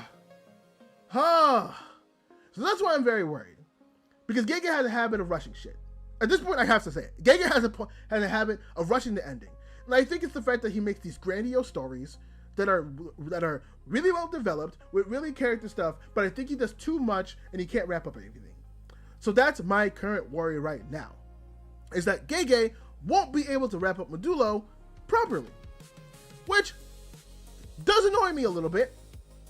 And see, the big problem with this one, right, and the reason why I think we're having the same issues is that Gege learned the right issues, but implemented the wrong tactics. Cause like, we're getting our stuff wrapped up. They're like at least when it comes to Modulo and stuff like that, we are getting a lot of that stuff wrapped up. But it's coming through a Deus Ex Machina. I'm sorry. First of all, if Maru can do all of these things, I don't want to hear any debate. Maru is 100% the strongest sorcerer in history. Better than Yuji. I'm going to be completely honest. If his power is so strong that he could do that, strongest. Or at least potentially the strongest. Like, at least top 3. Like, you can't deny to me that motherfucker could use, like, if his power is amplified that much, that motherfucker could create a starship by himself, along with his brother, mind you. He does do that with his brother, but that motherfucker with him can go ahead and fucking change the course of Jujutsu society and society in general for fucking ever. That's insane. That's a little fucking insane, if you ask me. If that he could actually do that, right? Second of all, like, writing wise, it is just a Deus Ex Machina, where he's just like, oh yeah, what about this issue of leakage? Oh, I could do that. And like, that, I'm fine if that was the case, because I think a lot of the things that are explained is understandable, but I think you need to spread them out more. I think you need to plant them out more. I think if you want to explain the fact that the reason why cursed spirits and Kalens are the same race or are similar in a sense, bring up the fact that in their backstory they have that same aura, because I didn't even know that Maru or Cross or Dabura or any of the Sumerians in general can look at auras.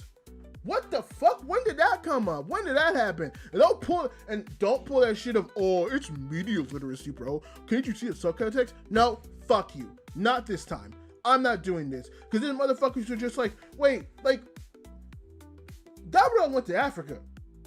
Dabura went to Africa, was just given the black robe. Why the fuck? First of all, why the fuck was it so easy for Dabura to go and get the black robe? We shouldn't even know the location. They mentioned the fact that the black robe, they don't even know if they could get it like that, right? Because it's not even know that they know the location of where the black robe is, but the issue with the black robe is that, like, it's kind of hard to find right now. And apparently he just has some motherfucker who has it. How did Maru know that? I don't fucking know. That information, I don't know. Maybe it's in a little book that Yuji had. There's a potential for that, but like, he just sends him over, and then all of a sudden Dabura's just like, oh, okay. That one I'm actually okay with.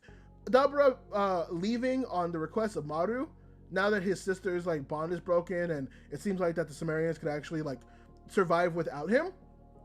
Fine, fair. Because at that point, he respected the wish that Dabu wanted all those years, like 2 years ago. So he's able to go back. The bond with his sister is broken, which we only see his sister once. I wish his sister played more of a role. Because he's just like, oh yeah, you know, the sister bond stuff that happened. I'm like, why was that not a bigger thing? See, it's these little things that fucking Gege does, man. It's just like there's certain things that are interesting that you don't expand upon, and then the things that you do expand upon don't have very satisfying endings or no endings at all. This is my issue with Gege, man.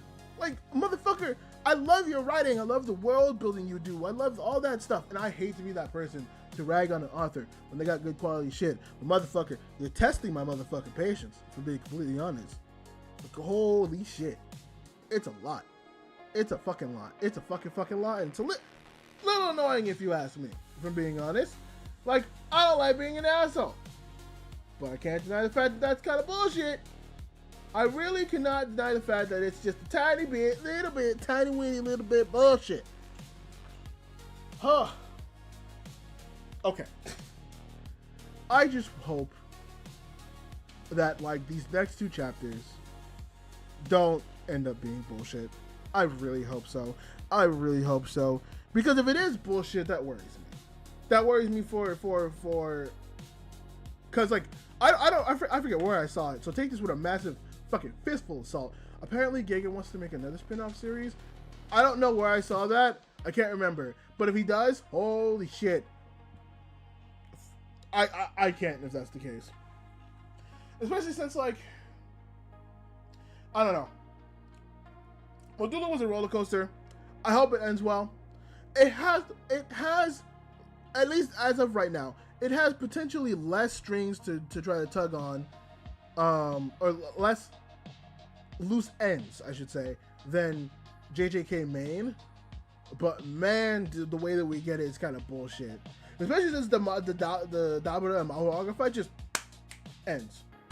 And I see people going on being like, bro, media literacy, man. Didn't you see that, like, they teleported all of them to Africa? Why the fuck would Mahoraga be transported to Africa? I understand Dabura, because they were given that information that the Black Rope is somewhere in Africa and they need to figure it out. Fine.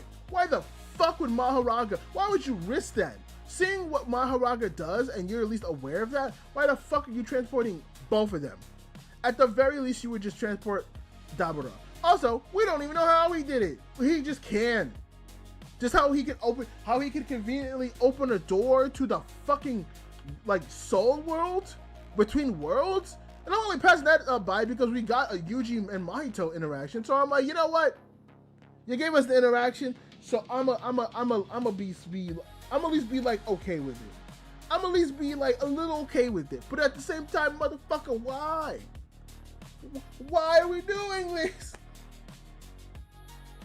Okay. You know for a fact that we're gonna be talking about these next 2 chapters. Alright, so like, I guess the best way to end this, the best way to wrap this up and to end this is, what do I want for the next 2 chapters? The next 2 chapters, I want the ability to, for the next 2 chapters, I hope that we just address some things from both Modulo and Main, just some loose ends. B, we see what happened to Mahoraga, because the ritual is technically not over. I would like a Yuji Mahoraga interaction. I would like to know the fate of Yuka. Let's not sugarcoat it. Let's find out if she's alive or not, because we do see her at the end, where Cross and Maru and Tsuki and Yuka are all holding hands. So I want to know what the outcome is that.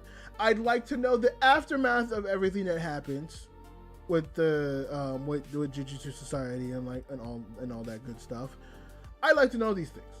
Those are some of my main points. If we could get a decent exploration of that, I think I could be satisfied. I think I could be satisfied with Modulo, and I think I'd be willing to be like, alright, we're good. This is cool. That's where I would be with Modulo. At least personally for me. That's where I would be. And I'm trying to think if there's anything else. Oh yeah, actually a follow-up with Dabura would also be nice. I think a little follow-up with Dabura would also be very nice to know. So yes, those are the things that I want from the JJK Modulo last 2 chapters. Oh, it's a lot. It's very much a lot. It's very much a lot. That is going to be my overall feelings for that. So, again, for the VOD people, this is only for the VOD people. We're still going to be streaming, but the VOD people, thank you so much for watching the VOD and watching the podcast. I appreciate it. I appreciate you guys so very much for everything that you've done. Make sure to like, comment, subscribe, and tell me what you think of JJK Modulo. I would really appreciate those comments as well. And just let me know. Let me know if my frustrations are valid. Let me know if my anger is valid. Let me know how your feelings are and if you think it's valid and anything that you heard. Because I think this is a very interesting conversation that we're kind of at a point where history is kind of repeating itself with JJK all over again. And I think if JJK does the same bullshit, we do kind of have to put his writing prowess into question a little bit. But, or he or she, I forget if they're a man or not, I'm not 100% sure. But we do have to put their writing prowess into question. But thank you for watching. I appreciate it. Go subscribe to the channel, and I will see you guys next time. Bye-bye. Now, for stream, we're not over yet. We're not done. We're not done yet. For anyone watching, we're not done yet. I will be taking a...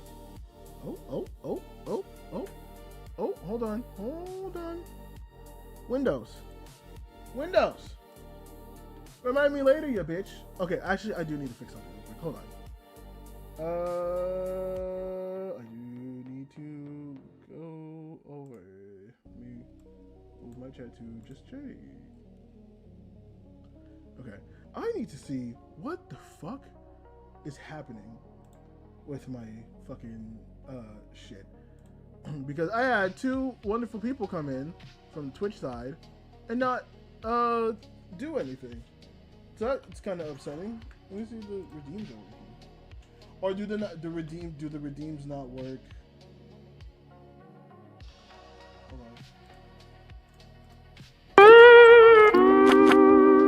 Okay, so that works. Okay. So let's do it again.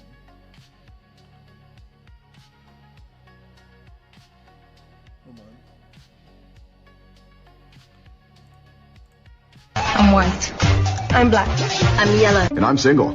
What's up, boys? Ladies, shit. I just ate mac and cheese out of my pants pocket. Gave her my number and she immediately blocked it. I just put a metal fork into an electrical socket. I got bored as hell and started to play Bop It. Kicked my uncle in the balls, yeah, I'm Batman. I just ate a protein bar out of a trash can. Fought a cripple, man, that dude really lacked hands. Stripper shitted on me when she gave me a lap dance. No, the redeems are working. No, the redeems are working. The redeems are working. I don't know why the fuck it didn't go off. What the fuck? No. Did Lizard not go off? The Lizard might not have gone off. Where's Lizard?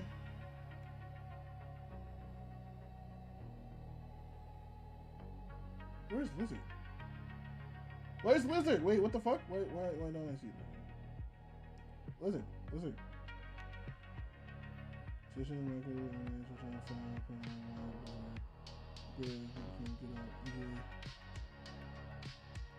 Where the fuck is Lizard?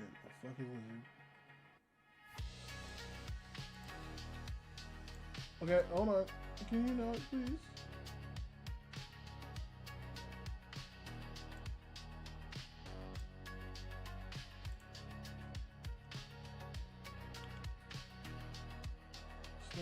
Bomb takes a section, Michael, area line, 100 pound.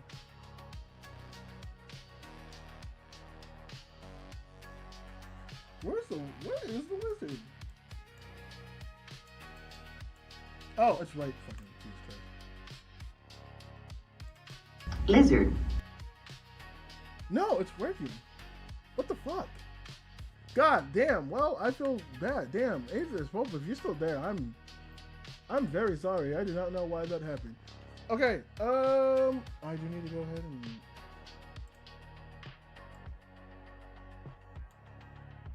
Okay, I do need to go ahead and... Where do I put it? Where do I put it? I guess, no, oh wait, no, I can put that right here. Oh. While I'm doing that, let me fix... Do we not have studio mode? No, I probably don't. Okay. Well, fuck. Fuck my life.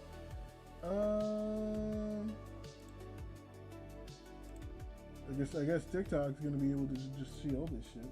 Oh, I don't have an image, don't I? Add source, you bitch. What are we doing? Okay. What's like a general image that I could use for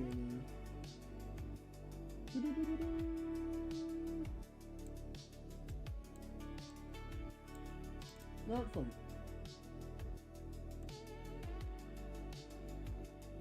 TikTok gets to see these images.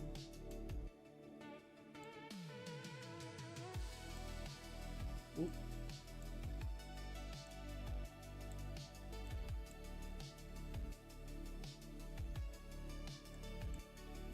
Wait, what the fuck? Where's the image? Ah!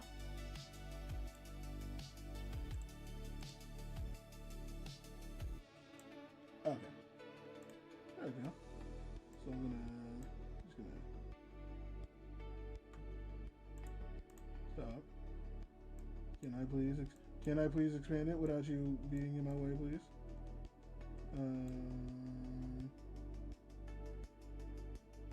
Oh, you know what? I do have to put it on. I do have to put it under the Chrome. Oh damn! I didn't see fucking put in shit there.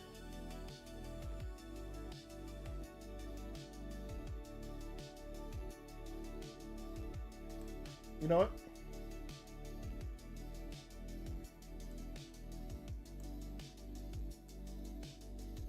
That works. That works. I'm okay with this. I'm okay with this. Okay. Oh, okay. And then we shall go over to gameplay.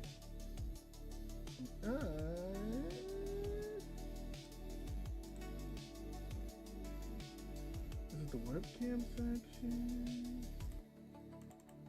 Oh, I guess. Yeah, I guess it would be Chrome. Oh my God, you TikTok bitch! Move over here. Actually, you annoy me. You're bigger and you annoy me.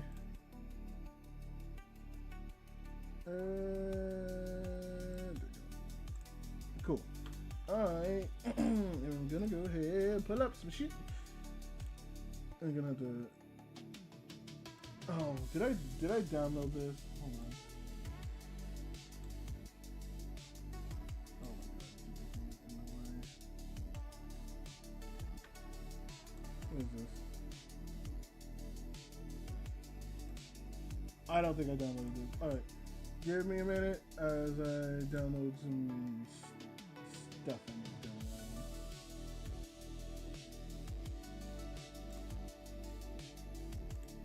download. Just for the record, y'all ain't seeing shit. Yeah, y'all can have the Google Doc while I load up some things. Yeah, you can leave. I shall keep the Twitch. Clear that, we'll clear that, we'll clear that.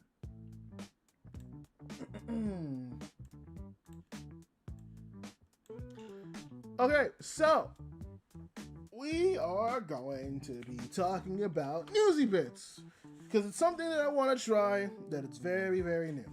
And so I am using this also to upload to VODs as well, but also just to give my general opinion on like certain things that I find interesting. For the record, if you're here, you're seeing this, I'm not going to be talking about anything fucking political. Don't even try. I am progressive and very left, if you would know. But just so you know, I want to keep that out. I want my space to... obviously, I'm not going to tolerate any bigotry. I ain't going to tolerate any fucking racism. I ain't going to do all that. But I genuinely want to keep it to just talking about discussions around nerdy stuff.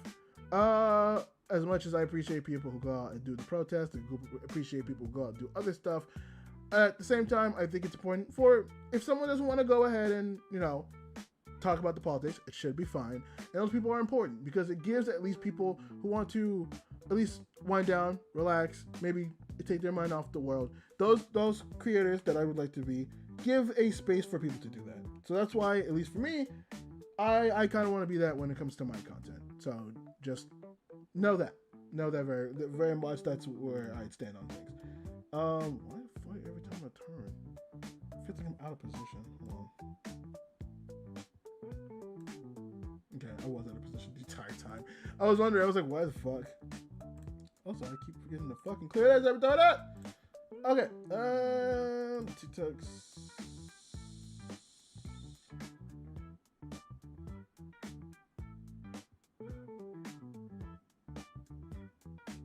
What? What? Did I get fucking restricted from TikTok? Oh my God, is it because I showed the, is it because I showed the fucking like thing super fast? Are you fucking serious? Oh my God, I don't even think I, oh, you fucking kidding me?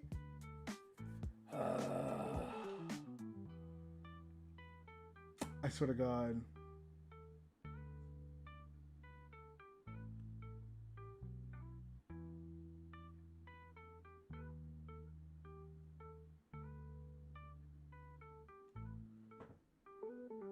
Oh my God, this is fucking stupid.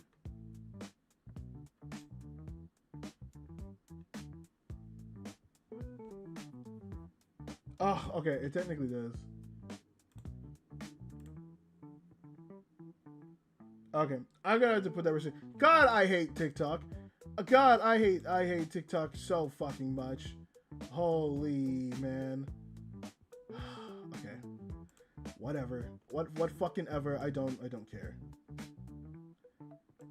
I mean, I do, but fuck my life, man. Holy shit. Oh, TikTok, you make things so difficult. You make things so fucking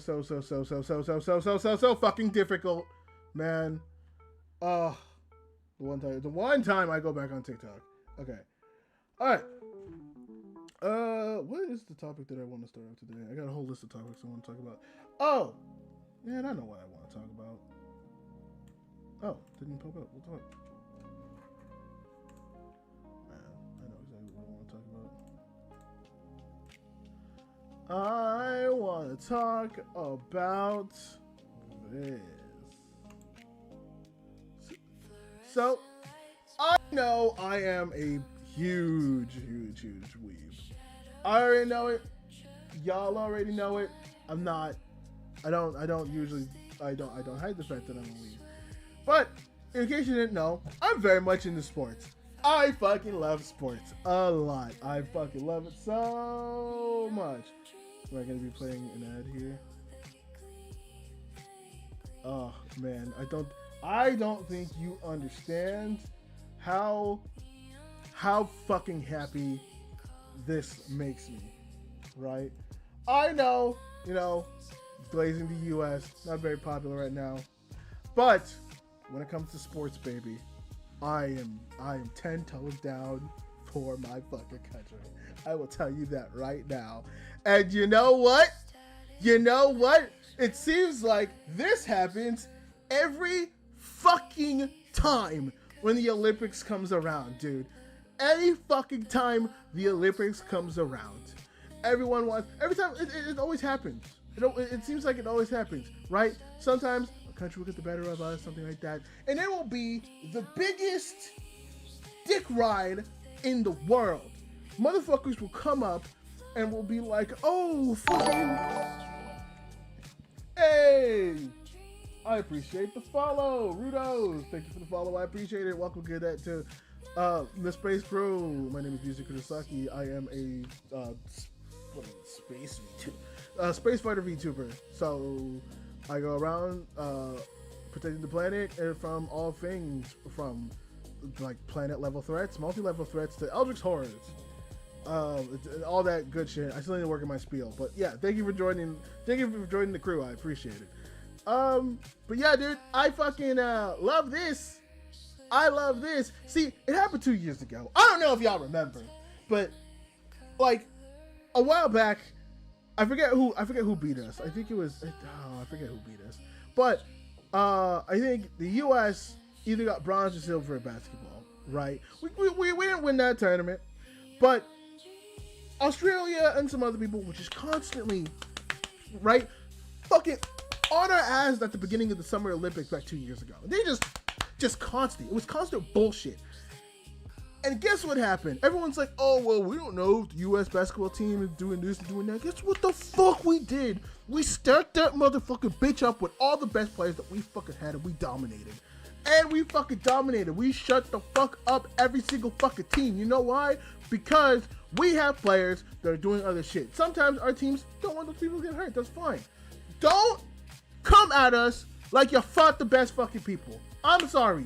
Don't come at us like you fought a fucking best roster. Because when you do the shit like you did back 2 years ago when you were talking shit about our fucking women's swimming team and our basketball swimming team, then you start talking funny, being like, oh, the U.S. is this, the U.S. is that. Then we're going to send our best to show you why we don't fucking do this. Because then people were bitching, being like, oh, the Americans are so annoying when it comes to our sports. Yeah, we are. We are annoying because we know how fucking good we are. Do you remember that fucking time? This is the other time I always think about. You remember that fucking time when I think the U.S. got invited to like a cricket game or some shit like that, and it was against oh my god, I hope I was right. It was I think it was Pakistan, and they had a team full of professional cricket ball players, some of the best in the entire world. We had people who played cricket part-time, dog. People were doing this as a hobby. They had 9 to 5 at tech jobs. And we beat you. We fucking beat you. Holy man. Like, don't get me, like, man. And like, I will admit, I'm semi-toxic when it comes to sports. I admit that. And this is what happened here. Everyone talking shit about the U.S. hockey team, doing all this shit. And if you're wondering, yes, I do actually watch hockey. I've fallen off for a little bit, but I'm a Golden Knights fan. I fucking love the Golden Knights. I unironically fan since day one, 100%. Unironically a fan since day one. Day one fucking fan here for the Golden Knights. So, fucking seeing this and seeing all these people being like, oh, well, the U.S. is gonna beat us. They haven't won for a while. Brother, our fucking men's and women's team beat y'all asses. The men's and women's both beat y'all asses. I don't want to hear fucking shit. My God, this was fucking beautiful. Hold on, what do they say about this? Let's play this. Let's play this shit back. What are you fucking I'm so happy about this. What a finish to the Olympic Games. I am here at the ice hockey arena outside Milan, where the United States took down Canada in overtime. A dramatic finish, 3-on-3, Jack Hughes scoring the gold medal winning goal 101 seconds into the overtime period. This God, in overtime too. That means you got close. Do you understand that? That means you got close. That means you were able to you were able to taste victory. You didn't get it. You didn't get it. God, this is the only time I will be open when it comes to so many other things. When I'm talking about anime, I'll talk about that because I believe it. Sports is the only thing I will ever get extremely toxic about. I will only ever get toxic about that when it comes to fucking. The only time I will get fucking toxic, and I try not to. But when you talk out of your ass, and keep in mind, a lot of these players. Also, this was pointed out by a sports TikToker I watch. I don't know when. I forget the context. I don't know what's going on in Michigan, but Michigan is just producing some of like the best hockey right now. Like, I forget like the leagues in college, but like 3 of the top leagues are like the best, all come from Michigan. Like, I think the woman who scored the last goal to win the gold medal for the women's, I think she's from Michigan. Michigan is producing some wild fucking people, man. I think like 6 of the players in the US team, I think they're like from Michigan. Like, Michigan, I don't know what you're doing over there. I don't know what you're feeding your players. I don't know what you're doing over there, but motherfucker, God, you motherfuckers are producing. You are producing a lot, and I appreciate that a lot. I appreciate that as a man who loves the sports of the States, man. It was a game that went back and forth and back and forth. Neither team could get an advantage, mainly because. And keep in mind, this was a powerhouse game. Because, like, obviously there are still some really good teams out there. Fucking, I think, Slovakian, who I think they got bronze or silver. Like, there are powerhouse teams out there that I hugely respect as like a nation of playing like certain sports. So like they're definitely. I remember seeing a Slovakian edit being like, "Oh yeah, the US think they can beat us, brother." What was the score? Hold on. Hold on. I need to know for my own sake. Because I think they played each other. USA versus Slovakia. Olympic score.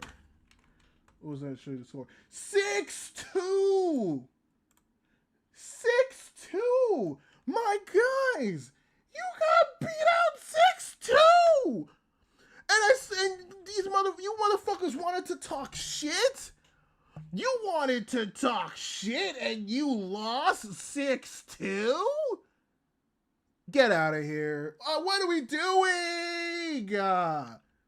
Oh, you just love when a country talks shit and then you get obliterated because you can't back up your talk.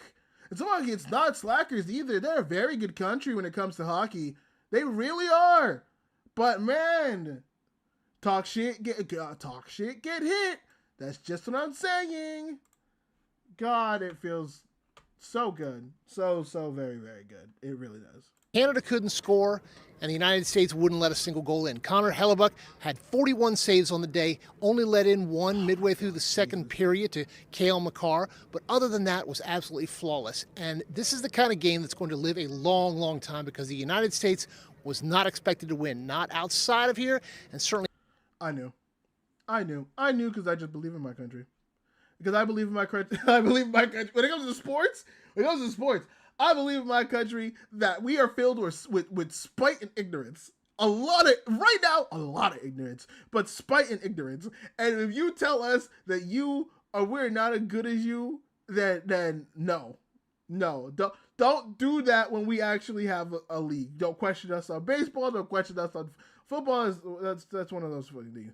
Don't question us on baseball and hockey. We will obliterate you. The only ones that can't, again, Canada. That was hard. We weren't expected to win, and you know what? I wouldn't have been mad about if I lost to Canada, because Canada, that all they do is hockey. All they do is hockey. I don't know. I don't know if they have another one. I don't know if they have another sport. I'm pretty sure they do. Oh no. I wonder if I think rugby's big in Canada. Maybe. I'm not 100% sure. But this is just what I mean, man. Just don't. Just don't. Just don't. That's not in the arena where there were thousands upon thousands of Canadian fans, many of whom were streaming out right behind me. Oh, isn't that the best feeling? When you have a stadium full of the other fans and they just sit there and they're rooting for their team, they're doing that thing, and then they lose. And you see them lose, and you get to cheer. You get to watch them walk away in shame, thinking they had this in the bag. They were cocky enough to be like, yeah, it's the U.S., so we should win this. No, this is why you never underestimate your opponents, because when you lose, you get disappointed. Oh, I don't feel bad. I really don't. Right now, and very, very sad about this. This brings an end to the Olympic Games, not just for the United States, but for all of Milano Cortina. A spectacular end to a spectacular game. Oh, I genuinely didn't know that was the actual end for the Olympics. I genuinely didn't know. Okay, no shit. Games for Yahoo Sports. I'm Jay Busby. Oh yeah. Okay. Also, don't question me for looking up Yahoo Sports. All right. But yeah, man. Holy shit. 46 years a day after a bunch of amateurs stunned the heavily flavored Soviet Union en route to winning the Olympic gold, the U.S. men's hockey team engineered another epic victory. The American won a battle of the sports superpowers on Sunday, toppling long-term nemesis Canada 2-1 overtime and in the country for the first Olympic gold medal hockey team since the famed 1980s Milan Miracle. We didn't win since the 1980s. So, okay, all right. I could get it a little bit. Maybe you were expecting, since we haven't won since the 1980s. So, fair. But that's why you don't talk shit. That's why you don't go in and talk shit. Yeah, I think countries need to learn this. It is bad luck at this point for you to shit talk the U.S. Just don't. When it comes to the Olympics, just don't. All right? Oh. Up behind the net, and it's Werenski. Oh, will I get DMCA'd? I really hope that. Freebird, wait, is that was Freebird playing in the background? My God, that is patriarchal shit. Holy fuck. The Americans forced overtime only because Connor Hellebuck was the target practice for the Canadians' all-world forward corps. Hellebuck made a incredible save after a incredible save against the constant Canadian pressure. Again, 41 of the 42 saves. That is a GOAT right there. Oh my Lanta. Holy shit. Oh, the U.S. strike first. My bully puts in. Matthews beat McKinnon to the puck. Boldy looking to split through. That Boldy. God, what a power push. Holy shit. My God, that was beautiful. Fuck yeah, I love seeing disappointment. I love seeing disappointment. Look at his face. Look at his face. Sitting there being like, shit. I love it. I love to see disappointment. I do have much respect for Canada when it comes to their own shit, so I do get it. I do have the respect for that. Oh, wait, let me see these things. That punch is going in. He got the paddle boost. Holy shit! Do you see how fucking close that could have been? Marner looks for Taves on the backside. No, genuinely, I'm not gonna lie. That does definitely look like a little bit of luck, but holy shit, just the fucking awareness of that. Fucking hell, dude. That's fucking Punch is going in. He got the paddle boost. That's fucking amazing. That's fucking crazy as shit. Oh man, that's amazing. That's amazing, man. That's great. Again, don't question the U.S. when it comes to shit. Never count the U.S. out, man. Okay, there's a reason why we have the most medals for a reason. And yes, I know if you change the per capita, that's different. No one's doing that. No one's doing that. No one's basing it on when it comes to per capita and how much you have your country versus the medals you have. No, you're just basing it on medals because that's what you matter. Is the amount of medals that you have. So don't. We're not doing it. We're not going to do it. Don't question it. Fuck you. And this is the only time I will be toxic. Any sports stuff, I'm toxic. And that's only because of the sports. I'm not even toxic towards the people. It is the innate tribalism within me. And I express that in sports. Because that is probably that's the safest way to do it. It's the safest way to do it.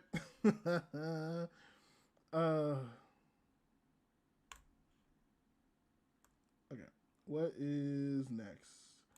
Because which one do we want to talk about next? Oh, you know what? I do kind of want to talk about this a little bit. So, okay, this frustrated me, right? So, Vtubing had its like big like 2026 project announcement thing, right? And the reason why this frustrated me so much is because one of the animes that they announced was they were doing a Genshin Impact anime, right? Genshin Impact drops new look at anime after a 4-year wait. I picked that particularly because we have the oh my god, please don't DMC me. Please do not DMC me. I swear to God. But this is the current like promotional look that we have.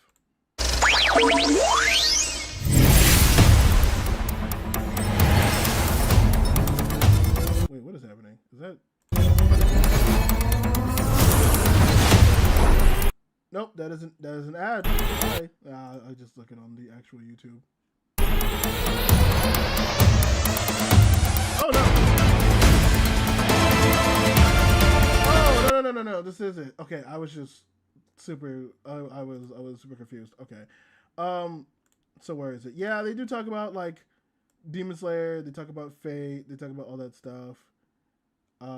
Which is all still pretty good. Things that people like kind of already assumed, but everyone else got like some like sort of showcase of stuff and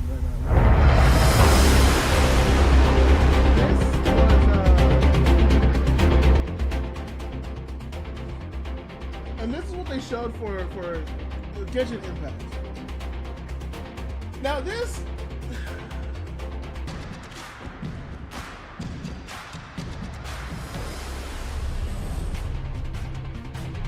okay, so that was kind of the stuff for Genshin Impact. That kind of frustrates me. Because if you don't actually know or you don't remember, sometime around like 2022, which is why I picked this article, because it does mention the fact that it's a 4-year wait, that Genshin Impact already was announced, technically, in like a concept thing. Now, I don't know if this article goes through it, but I don't remember correctly, and you could take this with a major pinch of salt too, because I don't fully remember. But I think the issue with that original announcement back in 2022 was the fact that Hoyoverse was asking for like concept pieces when it came to like a Genshin Impact anime, and I think they showed that, and I don't think it was properly communicated that like this was not a project they were going to work on now. This was a project that they were going to work on in the future. So no, I was going to come into this a lot hotter, but with that potential information, that does kind of change my opinion. Although I'm not 100% sure if that's completely accurate. ENGVtuber's official YouTube channel recently shared a promotional video highlighting the studio's upcoming projects, such as Witch of the Holy Night, which does sound fun, Tokin Rambu, which also sounds fun, Demon Slayer Infinite Castle Part 2, which I'm very worried about that for other reasons. I didn't like the ending that much, but you know, it's whatever. And of course, the Genshin Impact anime, the promotional video notably including a new look at the Genshin anime with a short teacher featuring Aether and Lumina. Now, I wish we got more. Although the new teaser only consists of 2 siblings reaching out to the other against a black backdrop, Jesus Christ, it does give fans a good glimpse of the new character designs for the anime. Oh, are they new character designs? Hold on. If they actually show at least a little bit of new character designs, that would actually change things, sort of. Hold on. Does it? Get out of my way. I mean, sort of, kind of. Sort of, kind of, but not really. Like, it does show different things, but not necessarily. I would say whatever changes are made are probably not that noticeable. I will say my big thing for this is I do wonder who is going to be what do you call it? I do wonder who is going to be talked about, or who's going to be the lead, because obviously in the game, you could pick either the brother or the sister to be the lead, right? And if you do that, that means the other person is going to be the one who's working with like the Abyss. But I think in canon, and I could be mistaken, but I think in canon, Lumina, the girl, is the one who works with the Abyss. Oh my god, is the sibling called Lumina? Am I getting that right?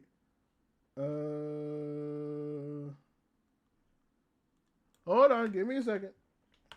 I don't know why I moved the other one over there.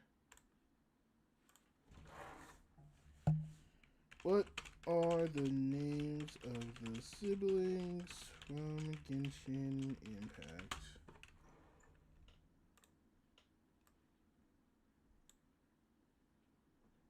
Oh, Aether and Lumine. Sorry. So I think Lumine is the one who ends up turning not necessarily turning bad, but I think Lumine is the one that exists within the Abyss, and I think Aether is the one who is like the good person that sides with everything, you know?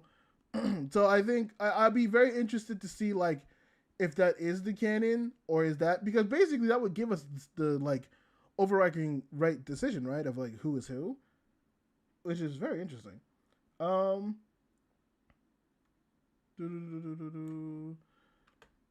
As for fans can expect Genshin Impact anime to release, unfortunately there has been no new updates on that end just yet. Yeah, so this is the part that I was frustrated about, is that after 4 years, and again, it was like the concept, we don't officially fully know if like that was supposed to, if it was like they were working on it. I think this was the announcement that they're officially working on it, and I think they just needed to get through.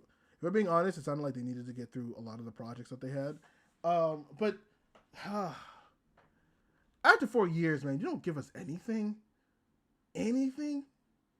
at all.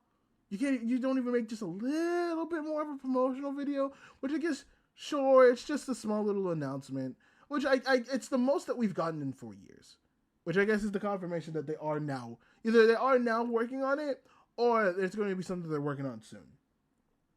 The Genshin anime was listed under future projects in ENGVtuber's promotional video as proposed to the 2026 project section, which means there likely won't be any concrete information on the anime's release until 2027 or later. That's probably accurate. That's probably what I would say, is that we're probably not going to get any proper like announcement until like next year. We're probably either next year after we see them. My prediction, they're probably either not working on it until the demons until Demon Slayer Part 2 is like pretty much finished at that point, and I think at that point, like, so like we'll probably get the Demon Slayer movie released in 2027, and then 2028 will probably be when we get like when it will come out. That's gonna be my best guess. Is that the Genshin Impact anime probably won't come out until 2028. Which means likely won't be any. Oh no, I read that part. While it is rather disappointing for the Genshin anime won't be releasing in 2026, the confirmation that it is still on the way and progressing smoothly is quite a relief. In fact, having the anime pushed to 2027 or later could actually be a genius move, as by then the game could very well be in the final stages of a story. Okay, to be fair, they have so much content to work with.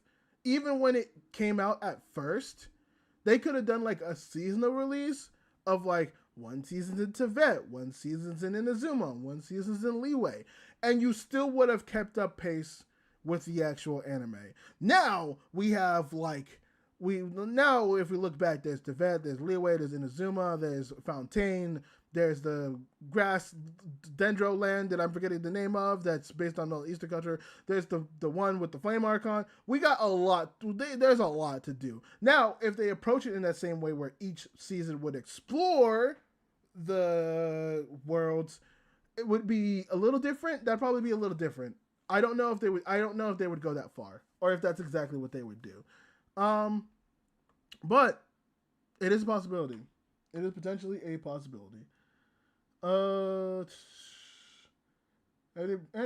push to 2020 delivery could actually be a genius move by them. The game could very well be in future stages with story, which is now released on the horizon. Well, okay. I might have to actually get back into the game because I've been waiting for Shisnaya. That's like the only other place I'm interested in. Fontaine sounded cool, but like I was like, whatever. The place where the fire fire archon. It's not fire. I forget the element. But she's first of all she's hot, and second of all motorcycle, and like that flame archon world. They have so many cool movements. Like I remember I came back just to try out the girl who rides the dolphin. That was sick. And then I like Gizone, the tiger girl. I think her name was. I like her too. I thought she was lit. I thought she was fun. I thought she was lit and fun. Oh, why TikTok are you doing this? Why are you? Oh shit! I didn't realize. Oh, I didn't realize you were gonna do that. Okay, shit. All right, hold on. I gotta somehow fix this. Oh god damn it. You know what? At this point, I do need to just. Oh, TikTok, why are you being difficult? TikTok, why are you being so difficult? TikTok, why are you being so difficult? Okay, pop that up. Do that. Click on that. Use that.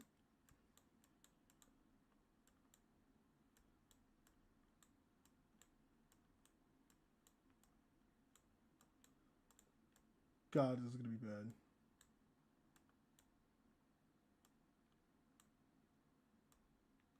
This is bad. Okay, there we go. Well, yep. We're just gonna have to deal with a nothing background, which is fine. That's fine. That's whatever. That's whatever. Okay, so. Oh, Jesus Christ. Where were we? Where was I? Oh, right. I was right here. Cool. With Shazanaya released on the horizon, it already seems like the story has its endgame in mind and may actively be straining out nitty-gritties for its finale. This means by the end of 2026, Ufotable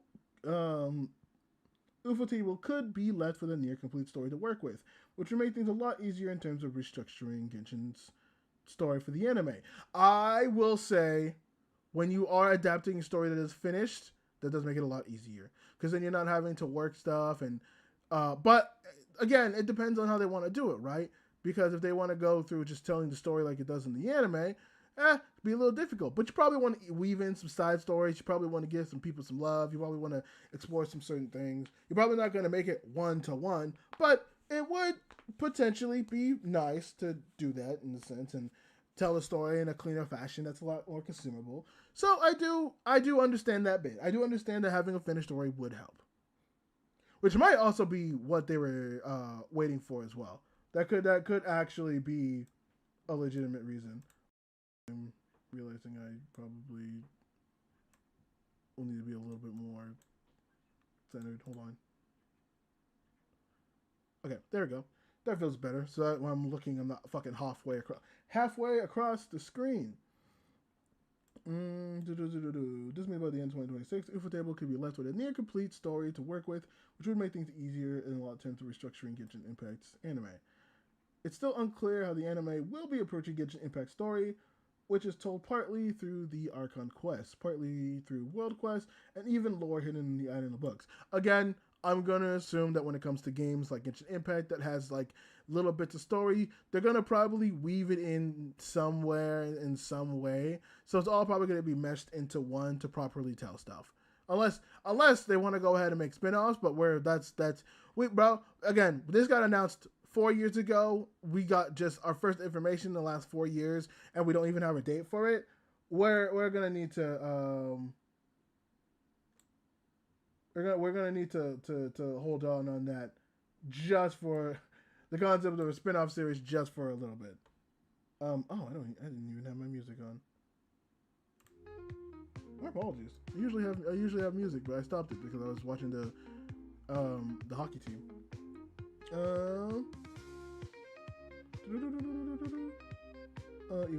Look, but surely having a complete bigger picture will help this in regard. Yes.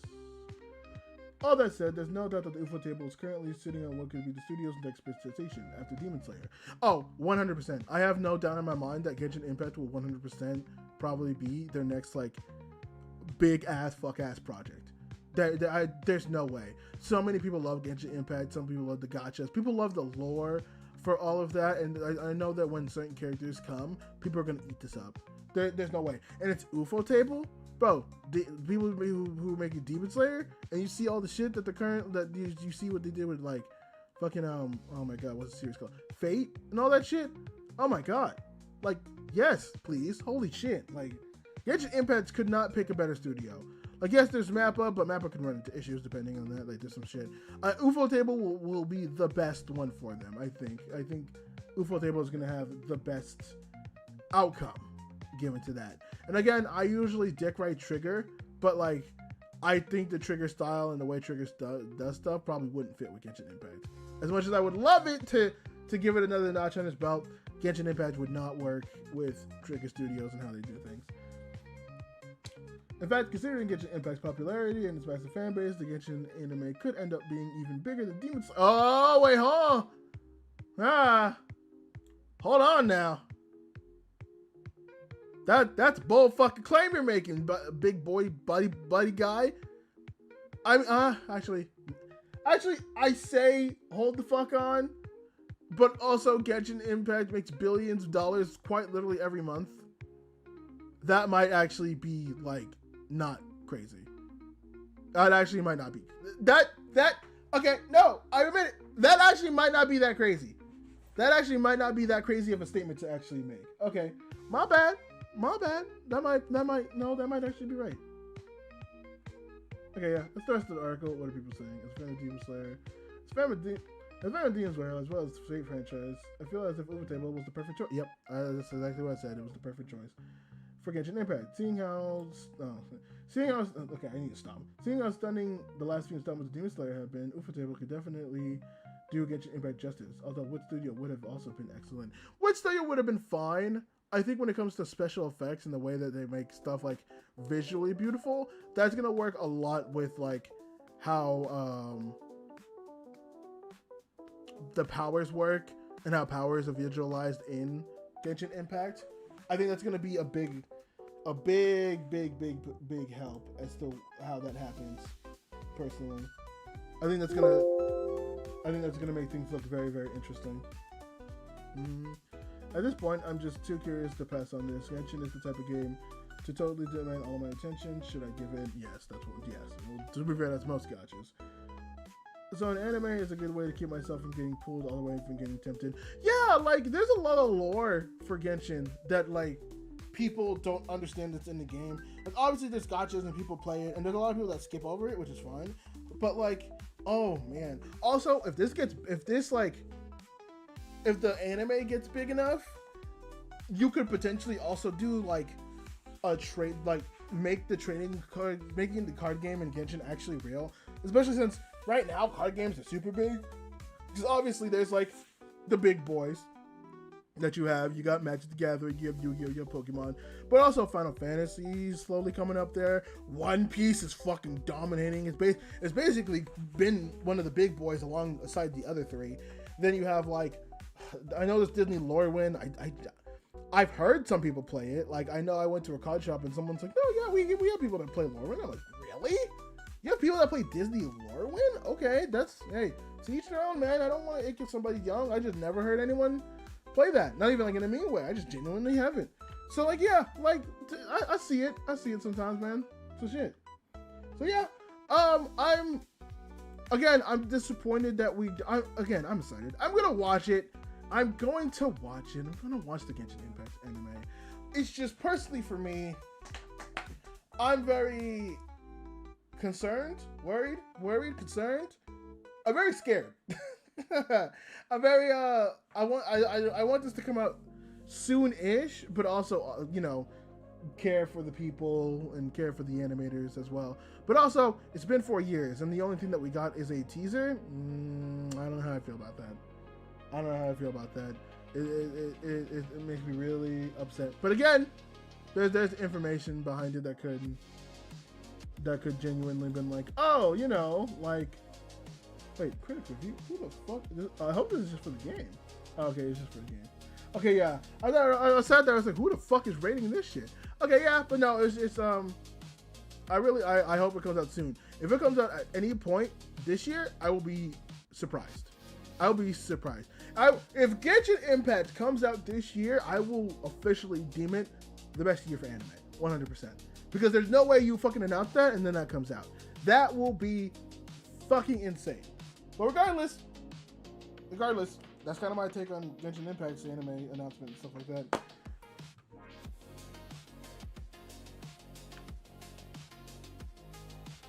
Okay, what's the next one I want to talk about? That is all done. Oh! Actually, we can talk about. I want to talk about this. Sure. Oh my god. Okay. I kind of want to talk about this. Pokemon Fire Red and Leaf Green are coming to Switch 2. Oh, it's only coming to the Switch. Oh.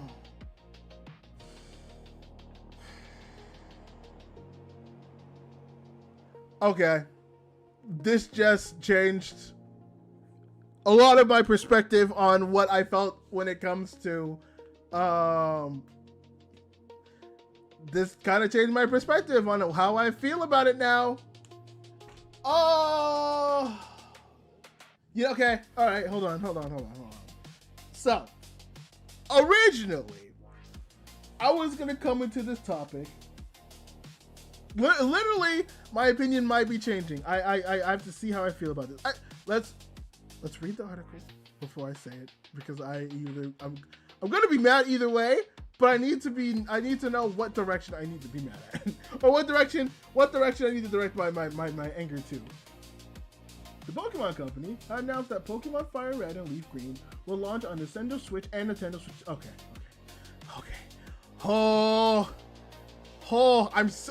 I'm glad. I'm glad I read the. This is why you read articles, children, and you don't just read the headlines. Because quite literally, I almost caught myself doing a thing I tried not to do, and I fucking fixed it. This is why you don't just read the articles. You also the headlines. You read the whole articles. Oh, okay. The Pokemon Company has announced that Pokemon Fire Red and Leaf Green will launch on Nintendo Switch and Nintendo Switch 2 next week. More specifically, these Kanto remakes will hit Switch and Switch 2 consoles by February 27th, which is Pokemon Day.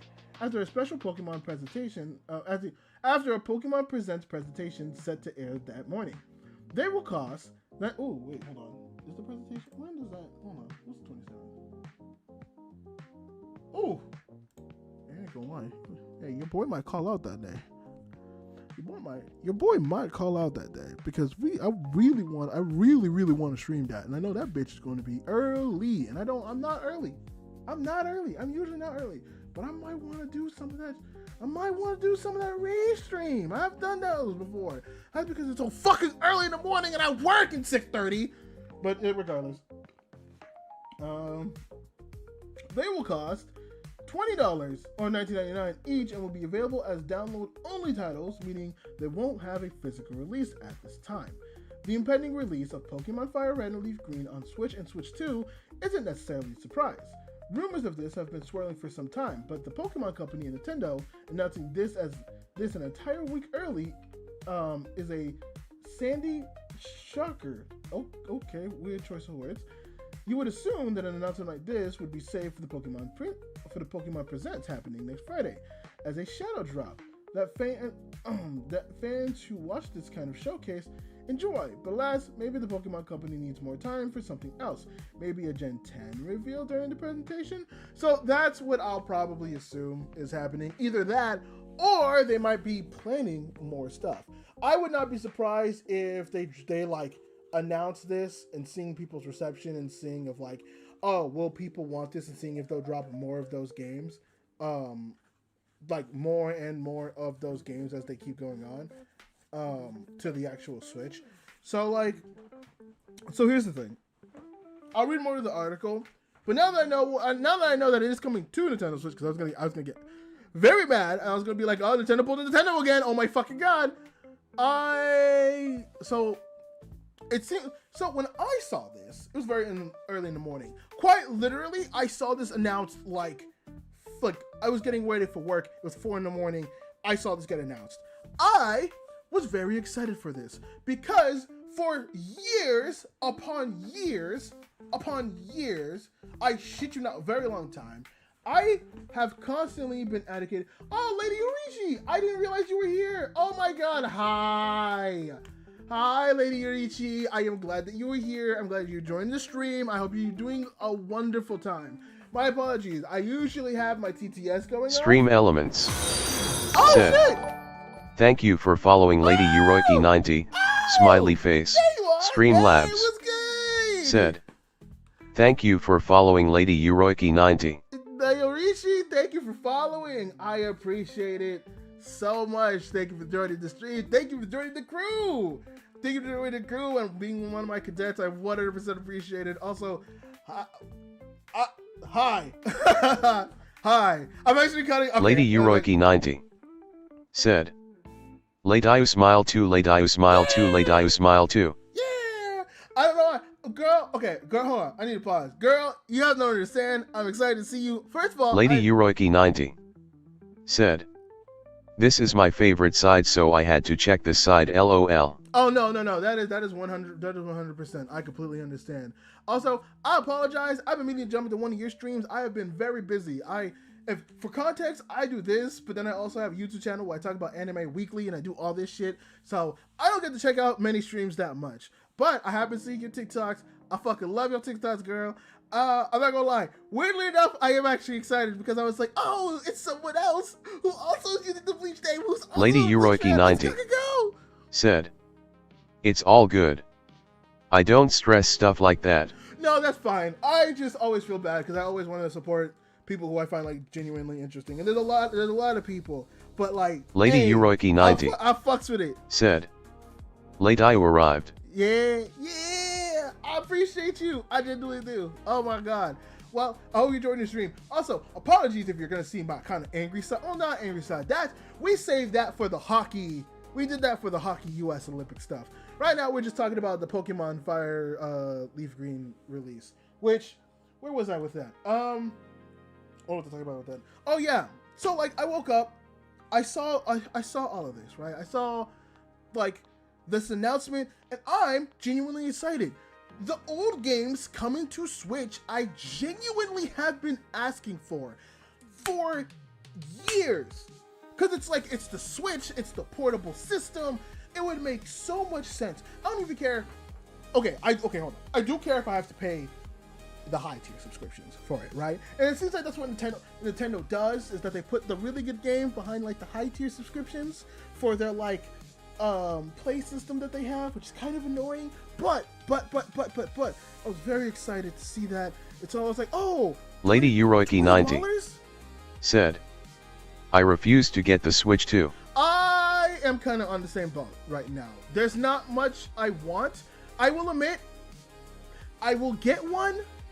I will get one when the time needs it. So like, the only thing I would... Lady Uroiki 90 said, they played us for a slightly better system with low budget games. Yeah, exactly. And then have the audacity to go ahead and upgrade this shit for like, oh yeah, you can upgrade your games to $10. So like, or you could just, you know, put out an update patch that's free for the games instead of having people pay $10 for a fucking upgrade. You really don't have to do that, Nintendo. The system's already gonna sell itself because you're fucking Nintendo. So you might as well just fucking do that. But you know, that's Nintendo being Nintendo. We should Lady Uroiki 90 just wave it off like that. It's not good. Said, they are trying to force us to buy it by releasing everything to the Switch 2 because the sales was trash. Yes, that is true. However, I almost got baited by this. If you care about Fire Red or Leaf Green, they are both going into the eShop, and it will be available on the Switch. If you care, I don't know if you care about Pokemon or not, but it will be available on the Switch, which is very good. I was just reading the article about it. I was just going through the article about it. It will be on the Switch, one. So that does at least make me very happy, because this is something I've been wanting for. Lady Uroiki 90 said, Switch 2. Lady Uroiki 90 said, not the Switch 1. Wait, are you saying that you hate the Switch 2, or no? I know what you're saying about the. Okay, maybe. Lady Uroiki 90 said, they are gunning for the Switch 2. No. There's okay. At least the article says right here. So the Pokemon Company have announced the Pokemon Fire Red and Leaf Green will launch on Nintendo Switch and Switch 2. So it does say that at least these games are coming to both systems, or at least it should. I'm fucking hoping. I thought for a second it was just coming on Switch 2, and that was gonna worry me, and I was gonna. Lady Uroiki 90 said, so far from what Nintendo said, it's going just to the 2. Is it? Hold on, I need to double check that. Oh, Lady Uroiki 90 said, so we need to wait on the Poke Direct. I really hope not. I really hope not. We will have to wait for the Pokemon Direct. If they only put it on the Switch 2. Okay. So in that case, I'm gonna talk about this on both sides. First of all, I've been wanting this for a long time. I have. Lady Uroiki 90 said, Pokemon Direct will clear it up. Pokemon Direct will clear it up. So I'm not gonna take a super hard stance. I was gonna go hard either way on one other side. But I will. Lady Uroiki 90 said, think about it. It's a force push if it's to the 2. It is a force push if it's to the 2. It would make me so mad. But that would just be the obvious fucking thing. I am praying, and I shouldn't. I will admit, I shouldn't bet on Nintendo. I really shouldn't bet on Nintendo or Game Freak for having good practices. I will admit that. I will admit that firsthand. But oh my god, for you to not put it on the Switch 1 would be so bad. Again, I've been asking for this. I've wanted these games on the Switch. Lady Yuroiki 90 said, they already did 2 remakes of Red, Blue, and Green, so if they release it, it's a bait buy. They did. They did. Lady Yuroiki 90 said, the Pokemon community is the only reason they are still making money. Oh, okay, hold on. That's not true, because Nintendo has many really good IPs under its belt. Remember, they're the ones that are only console that has exclusivity, and they still have stuff like Legend of Zelda and Mario and Kirby and Smash. There's a lot of games that do make quite a lot of money. Now, Pokemon is their biggest seller. Don't get me wrong. Lady Yuroiki 90 said, no. Lady Yuroiki 90 said, oh. Wait, no. Lady Yuroiki 90 said, no. Wait, what do you mean no? Like, yes, Pokemon. Look, I'm not denying that Pokemon isn't their biggest seller. Don't get me wrong. But like, there are definitely a lot of IPs out there for Nintendo that still make a lot of money. Now, it's their biggest seller, and I think you're right. It's the only reason they're fucking doing this, because Lady Yuroiki 90 said, Pokemon is the biggest profit. That's why they release so many releases of Pokemon. No, I'm not denying that. I'm not denying that 100%. Pokemon is 100% their biggest release. That is 100%. It's the whole reason.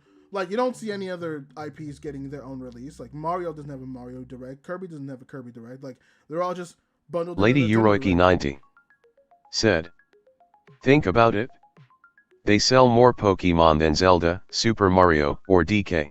Oh no, look, I'm not denying that. I'm just saying, if they were to lose, if they were to lose Pokemon, it would be very bad. It would 100% be a very bad loss for them.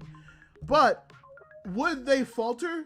No, because people really love the Animal Crossing games. People really love the Mario games. People really love the DK and the and the Kirby and all that stuff. Like, they would still Lady Yuroiki survive. 90 said, think of the last Zelda game or Mario game. Pokemon is dropping hella games. No, listen, I'm not. Hold on. Lady Yuroiki 90 said, again, how often do they release it? Again, no, I know they listen. They release a lot of those games. They do. I'm not denying that whatsoever. But you also gotta remember that, like, what I'm saying is, like, yes, they release the Pokemon games a lot because they make a lot of money. They do make a lot of money. But they do have also many IPs that make money as well. Not as much as Pokemon, nowhere near as much as Pokemon. But you also have to remember that, like, Mario has Mario Land and all this stuff, and like all the IPs that they have do hold a lot of power. They hold a lot of power if they wanted to. Now, I would say we would probably be getting better games if they didn't latch on to, like, Pokemon so much. Lady Yuroiki 90 said, Kirby last release was when? Mario when? Zelda when? Those games aren't their money makers, which is why they don't pressure for release dates. Lady Yuroiki 90 said, you can check viewership on Twitch or YouTube. No, I'm not. Okay, hold on. I'm not denying that. Hold on. I'm not denying that Pokemon isn't their biggest seller. I'm not denying that Pokemon isn't the top. I agree with you. Pokemon is going to be their top seller. And if they lost Pokemon, that'd be bad. No one would want to lose the best IP in the entire world. What I'm saying is, I'm not saying they wouldn't get hurt by it either. Pokemon, like, I agree with everything you say. They release all these Pokemon games. They release 2 Pokemon games. Lady Yuroiki 90 said, that's why they choke Game Freak and rush them to drop games when there's dead air. Lady Yuroiki 90 said, there's. No, like I said, I'm not denying that fact. I'm not saying that fact. I do think I think both could be right at the same time. I think that Pokemon is their biggest seller. Pokemon will always be their biggest seller. And there's the reason they're able to pump it out so fast is because of that. And I will admit, if the fan base probably made more of a ruckus, we probably go ahead and actually get better games. But people do eat up the games hella hard. It's why Legend ZA I think was one of the better selling Pokemon games in a very long time because people just ate that shit up because they added a new mechanic that's new to Pokemon, but it's not new to gaming. Because we had games that were doing the real-time strategy stuff back in like the 2000s. I think even back in like the 90s, 90s, 2000s. Lady Uroiki 90 said, "No, we won't." Lady Uroiki 90 said, "ZA flopped." Wait, did ZA flop? Wait, hold on. Wait, I thought ZA flop? I thought ZA was like one of the better games. Hold on. How much money did Pokemon Legends ZA make? Pokemon Legends ZA is projected to be highly profitable with over 5.8 million units sold in its first week. Despite mixed reviews, it is tracking to potentially reach 18 to 25 million lifetime sales, which estimates long-term gross revenue of up to 1.6 billion. The game's low production cost is roughly 13 million. I don't think that counts as a flop. I don't think that would count as a flop. Hold on. Where does Pokemon ZA rank when it comes to Pokemon? Lady Uroiki 90 said, "Game Freak and Nintendo are gatekeeping Pokemon mechanics, which is why they sue anybody who come up with the same concept." Now see, that's true. I would 100% say that because the whole Power World shit was fucking ridiculous. The fact that they were able to sue on balls and the mesh of the characters is fucking insane. Now, let's not deny that Power World wasn't kind of copying Pokemon, but to have a monopoly on shit like that is fucking insane. That is insane that Pokemon could do that, and it's nice to know. I don't think they won that. I don't think they won. Lady the Uroiki 90 I think Power won what? Said, "It was a fan-made game." Wait, Power World? Lady Uroiki 90 Power World or something else? Said, "Based on what the community asked for." Wait. Are you talking about Power World or something else? Was Power World a fan? I thought Power World was like a... Power World is like a... Lady Uroiki 90 said, "Which is why Oni-Imo coming out." Wait, whatever? Just why Amino. Lady Uroiki 90 said, "Oh, Power World. Palward and now Oni-Imo." Oh, Power World and now Amino. Yeah. Wait, maybe I'm reading. Wait, I'm reading that wrong. Game for Nintendo or gatekeeping Pokemon. Okay, yes, I agree with that. It's a fan-made game based on what the community asked for, which is why Amino is coming out. Power World and now Amino. Well, yeah, I don't deny that they don't gatekeep stuff. Like that's fucking obvious. I mean, look at the lawsuits that happened with like Power World and stuff like that. Which I'm pretty sure Power World won those lawsuits, which is very good. Which is very good. Although I think they had to change the balls from circles to triangles, which I think is fucking dumb. But like I said, the reason why Lady Uroiki 90 said, "Palworld and now Amiano is fan-made." Oh, that's what you were saying. They are games based on what the community wanted and asked for. Okay, yes. Lady Uroiki 90 said, "So Game Freak is not going to give us what we want." Oh, that's what you meant. That's what you mean. I mean, fuck. Okay, in one way you might be right, but the problem is that like, okay, in a sense you could be right because it's like, okay, well, if you guys want to go over there, then go fuck yourself. But at the same time, Game Freak and Nintendo are both greedy enough to be like, no. Lady Uroiki 90 said, "They are going to basically shove games at us and tell us to shut up." I really hope they do better. Like, on one hand, I like the fact that they added like new mechanics to ZA, but then it's like the textures are bad and the mechanics they add are not great. Like, fuck. Which sucks because Legend of Arceus was actually a really good direction. Legend of Arceus was a really good direction, and then Legend of ZA just fucking and shit like that. Which is why I'm at the very least hoping that when it comes to these releases, which, circling back to what you said previously, yes, I know there are remakes, but a lot of us, including myself, really want easy access. Really want easy access Lady Uroiki90 to the older games. Said, ZA graphics was cheaply made and the game was cheaply made. Oh yes, no. I wish I could Discord call you, but ZA was trash. A Discord call. If you want a Discord call, I'm perfectly fine with that. Well, to be fair, I don't know if you're busy or not. But if you wanted the Discord call, I could send you a mess on my Discord on.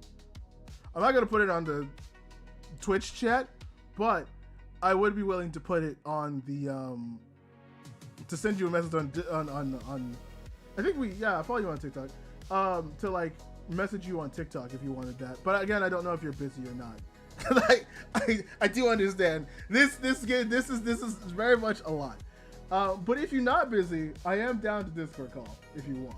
Lady Uroiki90 said, my GF got me tied up on the phone, but my Discord name is the same as here. Oh, okay, shit. Well, I will add you just in case. I will do that after this, because that is good to know at the very least. But like, you have to understand though. Circling it back to to the old game releases.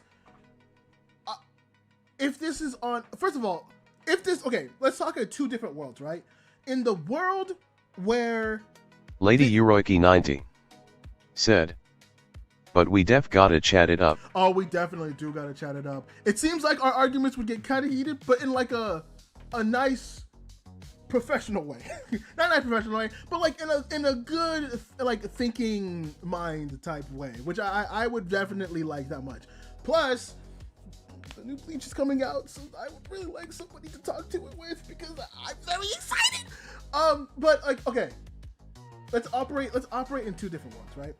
In the world where Fire Red and Leaf Green both to Switch 2, in that world, I think that's a good world to live in. One, because that's probably one of the first good practices both Nintendo and Game Freak would have done after all the bullshit that they did, which doesn't obfuscate everything. It doesn't. There's too much shit, so it doesn't. But I think at the very least, it shows that they're willing to do something. Sure, they get money. Sure, they do this. But honestly, they could have charged this bitch fucking $60 or $50 and it would have been fine. $20 for an old game? Man, you know what? Maybe I'm the problem. I can understand that. And I could bite the bullet on that I'm the problem in this case. If I want this to be the good world. But $20 and I just get the download. I would like physical. I would like a physical. But but at that point, that's a whole wider thing with just the rest of the gaming community, if I'm being completely honest. But like $20 and I get to get Leaf Green on my Switch. I want that. I want the ability to play like Leaf Green and I want to play Leaf Green and Fire Red on my Switch portably, because I know people are going to be like, oh, well, we have phones now that we can do it. And like, you can play it on your PC. It's not the same. It's not the same. I'm sorry, but it's not. It's not the same. It's not the same. Because on the PC, yeah, I can play it on the PC and I can add mods and I like randomizers. I like doing all this stuff. And that's cool. That's really, really, really cool. I'm not gonna sit there and say that it's not going to be cool. It's not going that like there's not things that we would lose with it being on the Switch. But at the same time, the fact that I could just bring it on my system and I can play the Pokemon games like normal, it feels really fucking good, man. It would feel really fucking good if I was able to do that. Like genuinely sitting there being Lady like, Uroiki90 said, it is the same but due to the Steam Deck portable. You know what? On one hand, I would agree with you there, but because of the fucking bullshit with AI, there's not any Steam Decks right now because AI is taking all the RAMs and all the data services are eating the fucking buying all the RAMs and raising the RAM prices. So the Steam Deck can't actually make any. That's not a angry thing to you. I'm just mad that happened in the first place because fuck this AI situation, making RAMs expensive, making PCs expensive. Lady Uroiki90 said, Amazon. Lady Uroiki90 said, Wait, yes, there is. Wait, I went on the Steam profile. Oh, okay, wait. Okay, to be fair, you did say Amazon. I shouldn't. Oh, my phone's dead. Fuck. God damn it. I don't even think I'm logged on my Amazon. I don't think I'm logged on my Amazon on my computer. Son of a bitch. Okay, let me plug in my fucking phone. Okay, yeah, I mean, obviously they probably okay. Lady Uroiki 90 said, I shop on Amazon for everything. Okay, to be fair, I do that same thing. Because when it comes to stuff like, what do you call it? Because when it comes to like seeing stuff on like the TikTok shop and being like, oh yeah, there's this TikTok shop thing. It's literally on Lady Amazon. Uroiki 90 get it and it's safer. said, but it's there. They are basically saying new released updated Steams may be a shortage.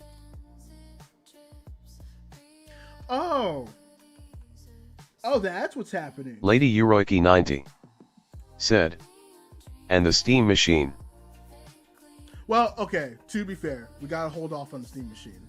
Because I think everyone was assuming it to be like $700-800. It doesn't seem like that. Because it seems like when Linus Tech Tips went to go talk to them, they were just like, oh yeah, what's the price? It's gonna be this, right? They were like, so we gotta see. I still think the Steam machine is cool. I would potentially get it if it's not super expensive. I think because it can also act like a PC and that's really convenient. So I think Lady Uroiki 90 said, it was supposed to be 500. It was supposed to be 500. Oh shit, it's definitely not being 500 now. I can tell you that right. I can tell you that. Lady Uroiki right 90 now, that's not gonna be the price. Said, but the shortage may bump it to 1,200. That's what I'm assuming. I'm gonna assume that's gonna be the case. It's gonna like double the price. Which I hate this world that we live in, man. It sucks so fucking much. But okay, yes, in the world where it's on Nintendo and Nintendo oh my god. Okay, in the world where the Switch 1 and Switch 2 get the games, it's good. Yes, I have to pay $20, and yes, there's the Steam machine. There's stuff like that, but like, I'm sorry, I'm just someone who spends for convenience, and maybe that's bad. I'm bad. I'm a bad consumer. I'm a consumer. I will admit that I'm bad. If I can pay $20 to play my Lady Uroiki 90 Switch, said, so with that being said, I recommend buying a pre-build for the extra 800. Oh, well, to be fair. Oh, yeah, you can just buy a pre-built. That way it's just fucking easier. To be fair, I already have a pretty strong PC for the most part. Like, I'm running multiple tabs on Chrome while also doing this, and I can play pretty heavy games as well, and I'm pretty set. Getting an extra PC or a Steam machine would literally just be me being greedy, if I'm being completely honest. Again, like I said, I end up being a consumer, which I know is very, very not good. But, like, I like the convenience, man. Like, yes, I can play the Steam machine and I can like hack it to play ROMs. Yes, I could like get it on my phone and I could play ROMs, I could do all that stuff. But sometimes I don't want to bother with the process of doing that shit and learning how to do it. And it's not hard. I've done it before. It is not hard. But sometimes you just want the feeling after a long day of work. I just want to pick up my Switch, put it on. Lady Uroiki 90 and that way I just get it. Said, I built my own PC but I need some help tweaking the final OBS settings since this was my first PC and my first time building one. Ooh, shit. I can potentially help you with that. I'm not 100% sure I can. I'm going to be completely honest because I'm also, I've been streaming for a while. Because I haven't streamed on, I've spent a short time in the Vtuber community, but I've done this stuff for a while. So maybe I could help. I'm not 100% sure. I'm gonna be honest, depending on what you need. Because I still work on my own, but hey, we can always learn together. But yes, I do like the convenience. Lady Uroiki 90 said, we gotta talk offline then. Yes, of course, we will talk offline. I promise you that. After this stream, or at least after this segment, I will go ahead and I'll hit you up and I'll like talk with you properly. So yeah, World 1. Fire Red, Leaf Green goes to Switch 1 and 2. I like because it's for convenience, and a lot of us like convenience. And I get that there are other options, but I want the convenience. Now, the world in which Fire Red and Leaf Green only comes to the fucking Switch 2. Nintendo, don't I swear on everything that I believe in, if this fucking release of Fire Red and Leaf Green only comes to the fucking Switch 2, so you can push these things after you already announced that you might be raising the prices on the Switch 2 because of that same fucking RAM shortage, I'm going to lose my mind, because Nintendo, I don't need that. I don't need that from you. I really don't.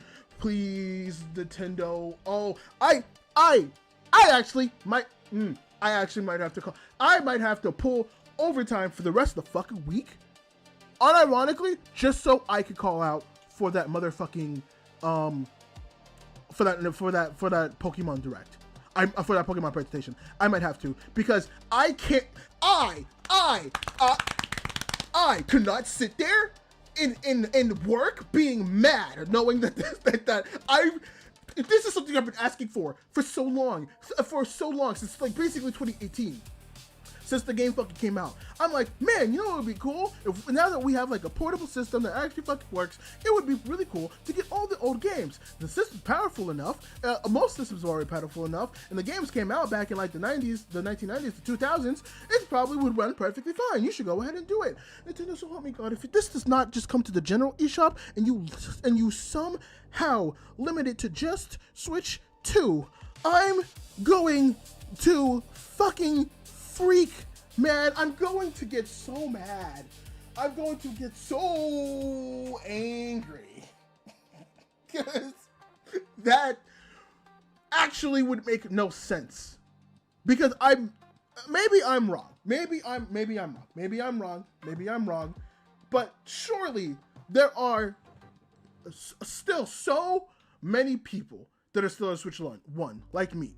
Because I just can't afford the Switch 2, and B, even if I could afford a Switch 2, there's just not that many games for the Switch 2 that I want right now. There's just not. So like, motherfucker, if you fucking limit it to the Switch 2, like, I just out of spite, I wouldn't buy it.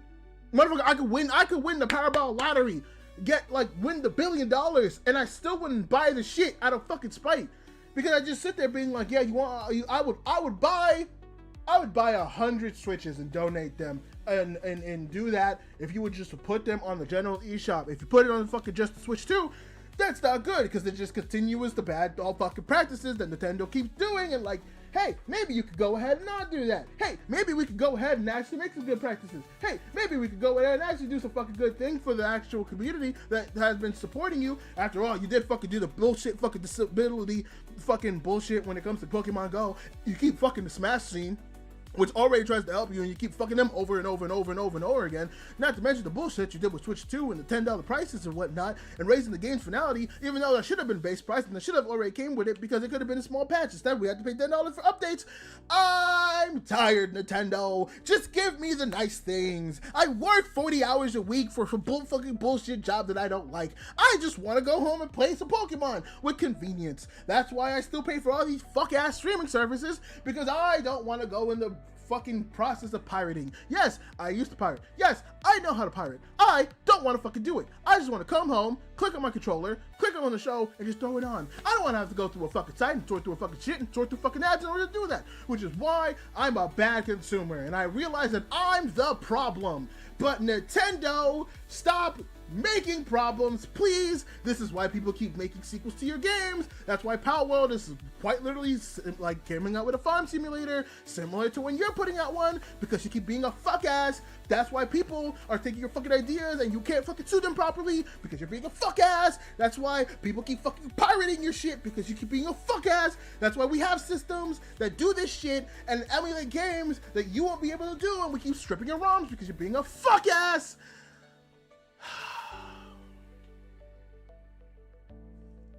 I just want good things in life.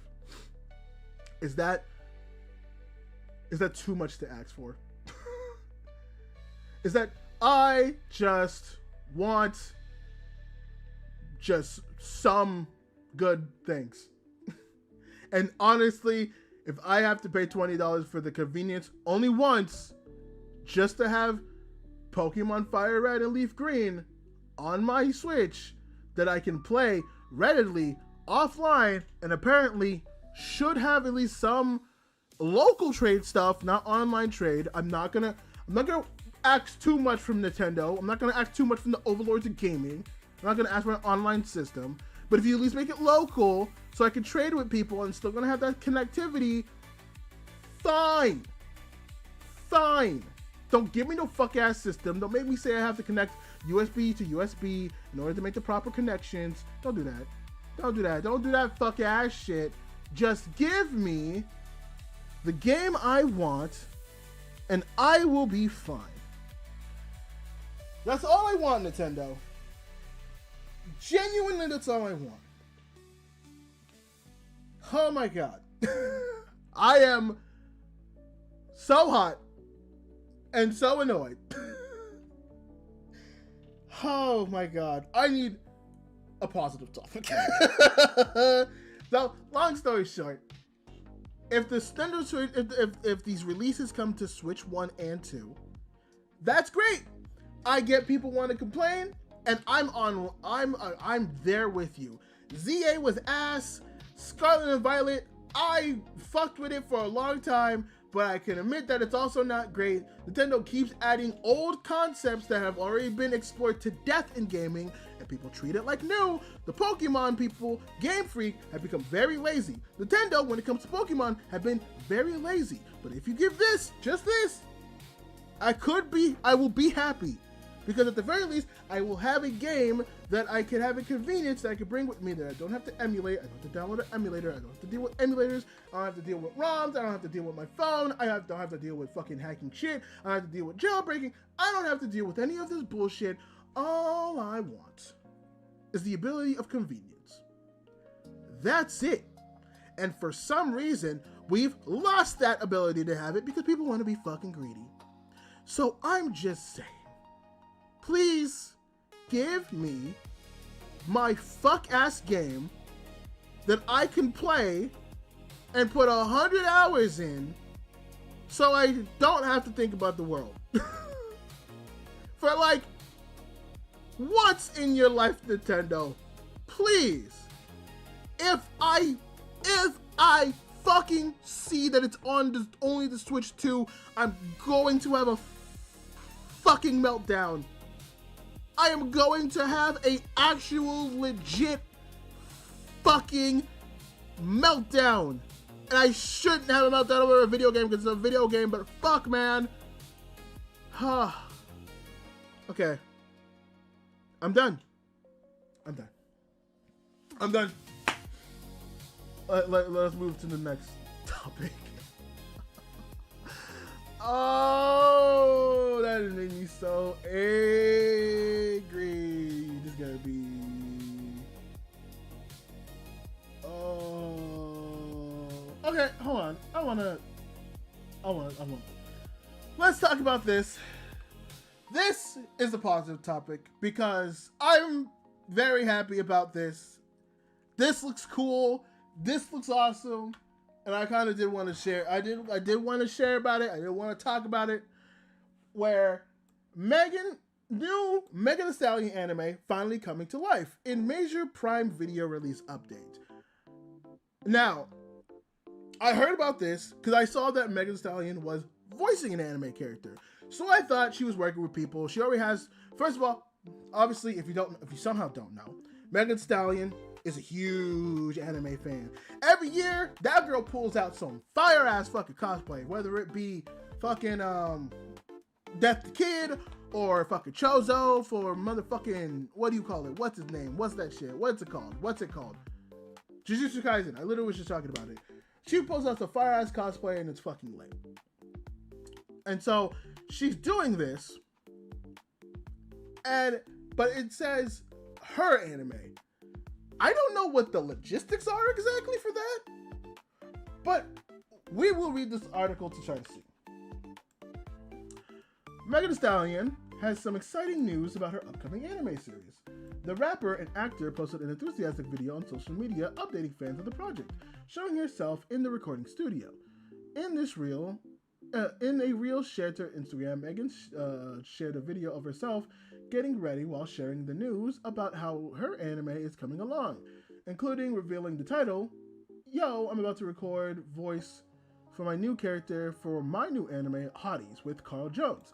Now, that's a significant fucking name, which is why I also latched onto it. Because if you don't know who Carl Jones is, he is either the creator or producer, something's wrong, but he is the creator of Boondocks, which is, oh, that makes me so excited. Oh, a passionate anime fan working with the creator of fucking Boondocks genuinely makes me fucking excited for this. I am fucking ready for this so goddamn hard. With Carter Jones, she teased, if you love bad bitches, fly clothes, cool ass hairstyles, ass whooping, storyline, character arc, motherfucking development, bitch, this might be the anime for you. It just might be. First of all, Black Excellence be Black Excellence, I'm fucking ready for. Black Excellence for Black Excellence, I am fucking so there for. I'm so excited for. The fact that there's potentially a black-driven, black-centric anime coming out is exciting. And it genuinely excites me. I'm fucking ready. Now, the elephant in the room, depending, I don't know if the article is going to mention it or if Megan is even going to mention it or if Meg's going to mention it, but with this coming out, they're calling it her anime. They say that she's working on an anime, but this might spark another conversation on whether or not what she's making is actually an anime. And that all kind of depends on who she's working with in order to produce it. Obviously, the producer is Carl Jones, the creator of Boondocks. Some people argue that Boondocks is not an anime. Some people argue that Boondocks is an anime. I go back and forth on it a lot when it comes to like things like Boondocks and Avatar and Code Lyoko. It's hard. It's hard because those things are obviously, you would compare those to a lot of anime, but a lot of people would also say those are anime inspired Western cartoons. But at the same time, in Japan, anime just means like animation or like, so like these would if these were released in Japan, those would technically work. And then you have stuff like 2 X and 2 X and other Korean projects as well that are like changing what it's called, but I think also those have those own names. I don't know. It's so confusing. I've always been on the side that anime itself is an art style. So, and by that regard of definition, stuff like Code Lyoko, well, maybe not Code Lyoko, but at least stuff like Boondocks and Avatar would technically fall in that. Especially Avatar, when you explore just like it's where so many different Asian cultures, and you see that in just how it explores all 4 of the water tribes, at least in the last Airbender. So that's going to be a big, very, very, very, very big conversation that happens. Oh, did she? What's up, guys? It's your Megan Thing, aka the Hot Girl Coach, and bitch, get ready with me to do some cool shit today. Y'all, I'm about to record my voice for my character in my new anime, Honeys, with Carl Jones. And bitch, if you don't know who Carl Jones is, yes you do, because you love the Boondocks. And bitch, he do a whole bunch of other cool shit too. So let's go look him up. But anyways, so bitch, if you love bad bitches, fly clothes, cool ass hairstyles, ass whooping, storytelling, character arc, motherfucking development, bitch, just as soon as the anime come on, just niggas is just getting murked. This might be this might be the anime for you. So anyways, this have been in the works for so long, and I'm just so happy that it's finally coming to life, and y'all is about to experience like just the motherfucking caviar of anime, babe. So anyways, I don't want to put on too much makeup. I put on a little bit of tinted moisturizer, a little bit of cute little lip combo, little cream blush, because babe, I don't know if they finna have me up in this goddamn booth, jumping up and down, running, ducking, dodging, fighting for my life. I don't know what it's about to give, but I know it ain't like regular rapping, but I'm very excited to see what it gives. I think I only did voice acting one time. So anyways, this is Carl, and this is me in the booth. He immediately put my ass to work, and bitch, it was so much fun. Y'all, this shit is about to be so crazy. Shout out to Amazon, shout out to me, shout out to Carl, shout out to the hotties. Yes. Bye. Okay, so she is working directly with Amazon. So it is Megan Thee Stallion, Carl Jones, wrong person, Carl Jones, and Amazon all working on this project, which also will feed into another thing that we will talk about in a little bit, since they are, it actually is kind of relevant to this.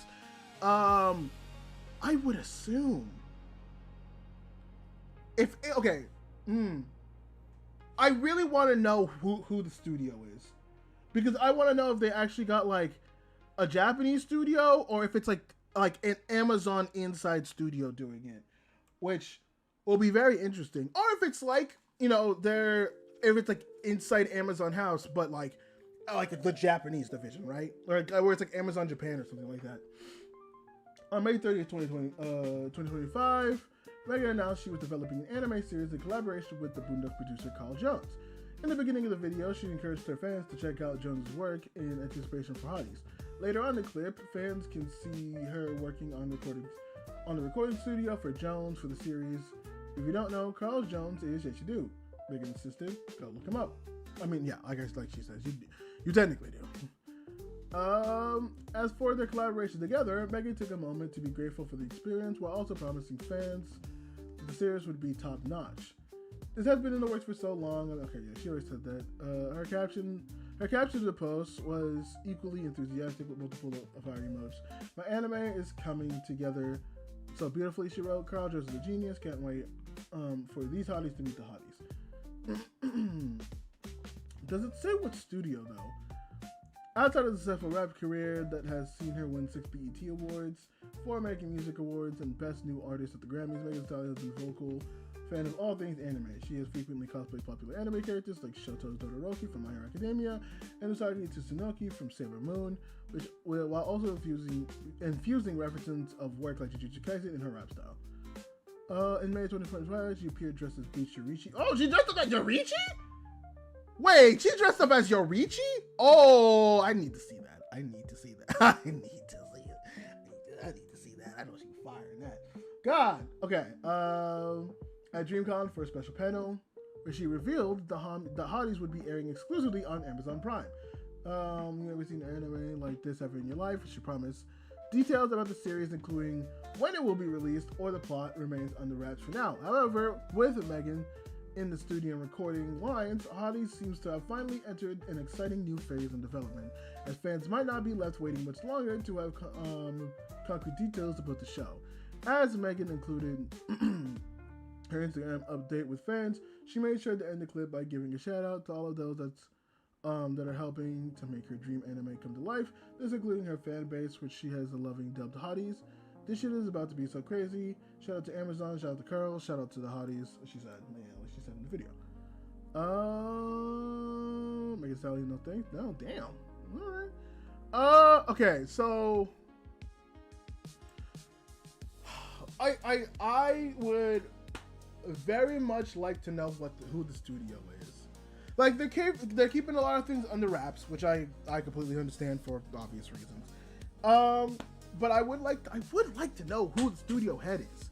I would like to know who the studio is, who's working on it would be, because I feel like that's going to determine a lot. That's going to determine a lot of things.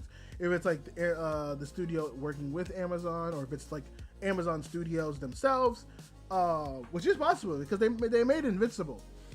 So that's kind of my thing. I also wonder when this is going to come out, because from what I remember, Carl Jones is very much somewhat of a perfectionist when it comes to his stuff. I mean, it's the reason why the Boondock stuff is so good, but it's also kind of the reason why it took so long to get Boondock stuff. So that's why I'm sitting there kind of wondering exactly when this will come out. If they're already recording lines, on normal occasions, I probably would assume this would come out fall 2026. Knowing Carl Jobs and how particular he is when it comes to his work, I'm gonna bet this doesn't come out till fucking summer of 2027, at least, if not fall of 2027. I think with Jesus, I keep mixing two. I think with Carl Jones at the helm of this, it's going to take a while. It will be quality. I think with depending on the studio they work with, if it's inside Amazon Studios, there's still some quality there too as well. But when it comes to that, I think it's gonna really depend on a lot of things. I do wonder if it'll get the Neo Yokio treatment, in the sense of like Neo Yokio was pushed as an anime, treated as an anime by Netflix, but no one really recognizes it as an anime. Like, anime channels will talk about it, but like you'll not see much when it comes to like people talking about Neo Yokio. Unironically, you'll probably see more of my videos talking about Neo Yokio if you actually like looked it up on YouTube and stuff like that. But I have high hopes for this. I genuinely do. I genuinely have high hopes that this will actually be somewhat of a quality. I really hope so. I will admit, I don't know about Megan's voice acting prowesses. That's, you know, yet to be really discussed or explored, I guess. But when it at least comes to like Carl Jones, like, you can know that man's going to be providing peak, regardless of what it is, at least visually and story-wise. Like, that man is very story-wise, it will be a coherent story, and visually-wise, that shit's gonna rock. So it already has some good merit behind it, which I'm very excited for. Again, I want to know if it's going to be inside Amazon Studios. That will determine a lot of how people perceive this. If they actually got an outside Japanese studio to help work with this, that would be cool. I would kind of hope Meg pushes for that. That like they reach out to some Japanese studio to actually help. Same, at least very similar to where how the Scott Pilgrim anime was, where it was a Canadian studio but co-produced with Science Saru. So that's kind of what I'm hoping from this, in a sense. So that's my kind of play, or my kind of review for this. But yeah, no, high hopes, honestly. But since we did talk about that, this kind of does lead into the other thing, which I think is connected, since it wants to. I think it's I do think it's very much connected, since it is the case. What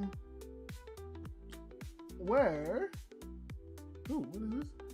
Prime Video Vice President says, we want to become the preferred destination for anime content globally. That's very fucking huge. I want to point that out.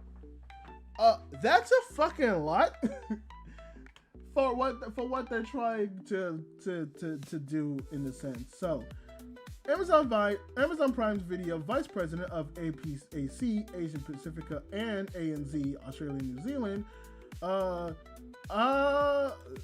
Gaurav Gandhi, sure, stated during the Prime Video Presents International Originals presentation in London on February 12th that he wants the streaming service to become the preferred destination for anime globally. At the presentation, Gandhi stated that anime is a category truly experiencing explosive growth. He is not wrong there. Gandhi then added, given that we are the home of the best anime in Japan, we want to become the preferred destination for anime content globally. I just want to point out, before I go on, that is going to get me deemed. Before I go on, that is a very, very, very, very, very, very, very, very, very lofty goal. I don't think he understands how much of a lofty goal that actually is. Like, unironically, that is fucking massive. Because it's like, we want to be the preferred place for anime. I'm sorry. Did you see what Crunchyroll has been doing the last 10 years? And don't get me wrong, I don't advocate for fucking Crunchyroll, okay? And the only time I really did is when they... Listen, no one talks about it anymore, and it fucking frustrates me, but there was a service out there called Verve that was beautiful. That was like the true harmony of streaming services, that I think the peak of like animation and anime streaming services. Because at the time, you for $10, you got access to the Crunchyroll library, the Funimation library, the CISO library, the Rooster Teeth library, the Boomerang library for $10. That's good. $10, $120 a month. Sign me the fuck up. And that's exactly what I did. I think eventually they even added the High Dive library. So at one point, you had at least anime wise, you had access to Funimation, Crunchyroll, and High Dive. Like really good sub and really good Yes, really good dubbed anime. The largest library from Crunchyroll, and then some underground anime from High Dive. That's a massive collection. Then, of course, you know, the merger bought out, and they didn't have to do stuff, and Verve kind of became irrelevant and all that stuff. You know, at one point, Verve had Ruby. That was like the one place you could watch Ruby. That's still fucking insane to me. And which is crazy also, because now, like, Ruby's on Pluto. It's just free on Pluto TV. I don't know when that's happening. I don't know if it's already happened. That might be happening like soonish. But I saw the announcement. I was like, oh, that's coming to Pluto TV. Okay, holy shit. But I think, listen, if there's one company, if there are a few companies that could do it, it could be Amazon. They have some backing. They got some good animes, and you know what? Apart from, they do have some good like dubbed anime. The problem is, you kind of also lost a lot of that goodwill, Amazon, when you did the AI bullshit and you fucked up anime like No Game No Life and Banana Fish. And first off, before I even go on, with the AI shit that they did, where it was the AI dubbing that was massively fucking terrible, Amazon, what the fuck? You picked two of probably some of the most beloved hardcore fan bases for, like, not hardcore fan bases, but like the fan bases are small for those. At least compared to like the rest of anime and like One Piece and like Dragon Ball and all that stuff. But you did it for No Game No Life and Banana Fish? One series that people haven't gotten new content for, that they've been begging to, and they only just got fed now knowing that the life novel's being started up again. And Banana Fish, an anime that's been dying for a dubbed version for years. And you do that? Yeah, no fucking shit, you got backlash. Holy shit. You could have, like, I'm not supporting that. I'm not supporting the AI dubbing at all. It's bad. It's gross. It's not good. But you could at least done it with a smaller series. Like fucking hell. Holy shit. I mean, you know what? I guess it's a blessing in disguise because everyone calls you out on your shit because you quite literally ruined two beloved series that people wanted, and you just fucked that up completely. So, I don't know. Fuck you, I guess, but shit. But yeah, like, you got a lofty goal there, Amazon. I wonder how you're gonna approach that. Which is why I thought it was connected with the Meg thing. Which I think the Meg thing is gonna be a big push. Let's face it. As the black community of anime fans, there's a lot of us. We are going to at least check out the Meg anime. We're never gonna Amazon's smart. We're never gonna pass up a chance to actually watch a black centric anime because we want that, and they know that, which is shitty. Which is why I am definitely going to be watching it. I know I am. I'm going to be watching it. The presentation also revealed that Prime Video will stream the Ghost in the Shell. Oh, they got the Ghost in the Shell remake?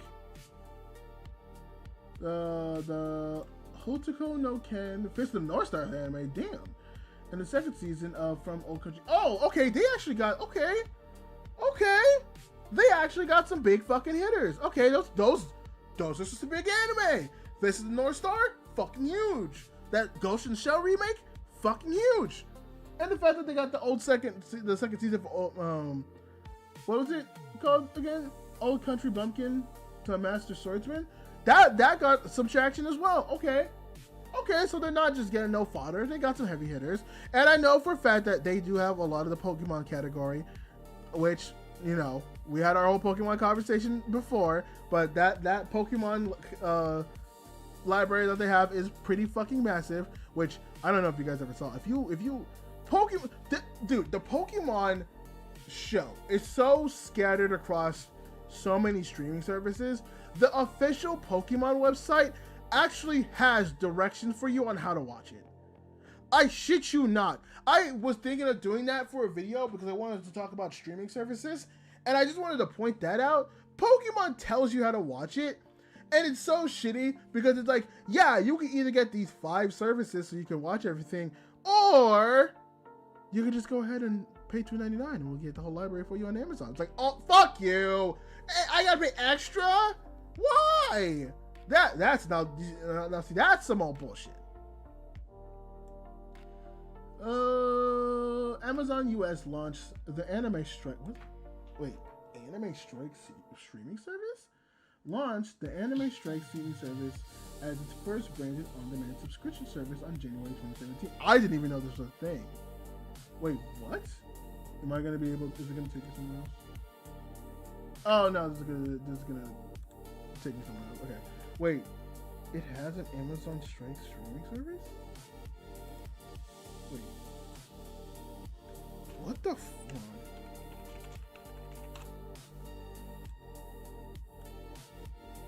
Amazon Strike was a new subscription-based video-on-demand service launched by Amazon 2017 to provide same day as broadcast anime content. Due to low adoption, it was discontinued.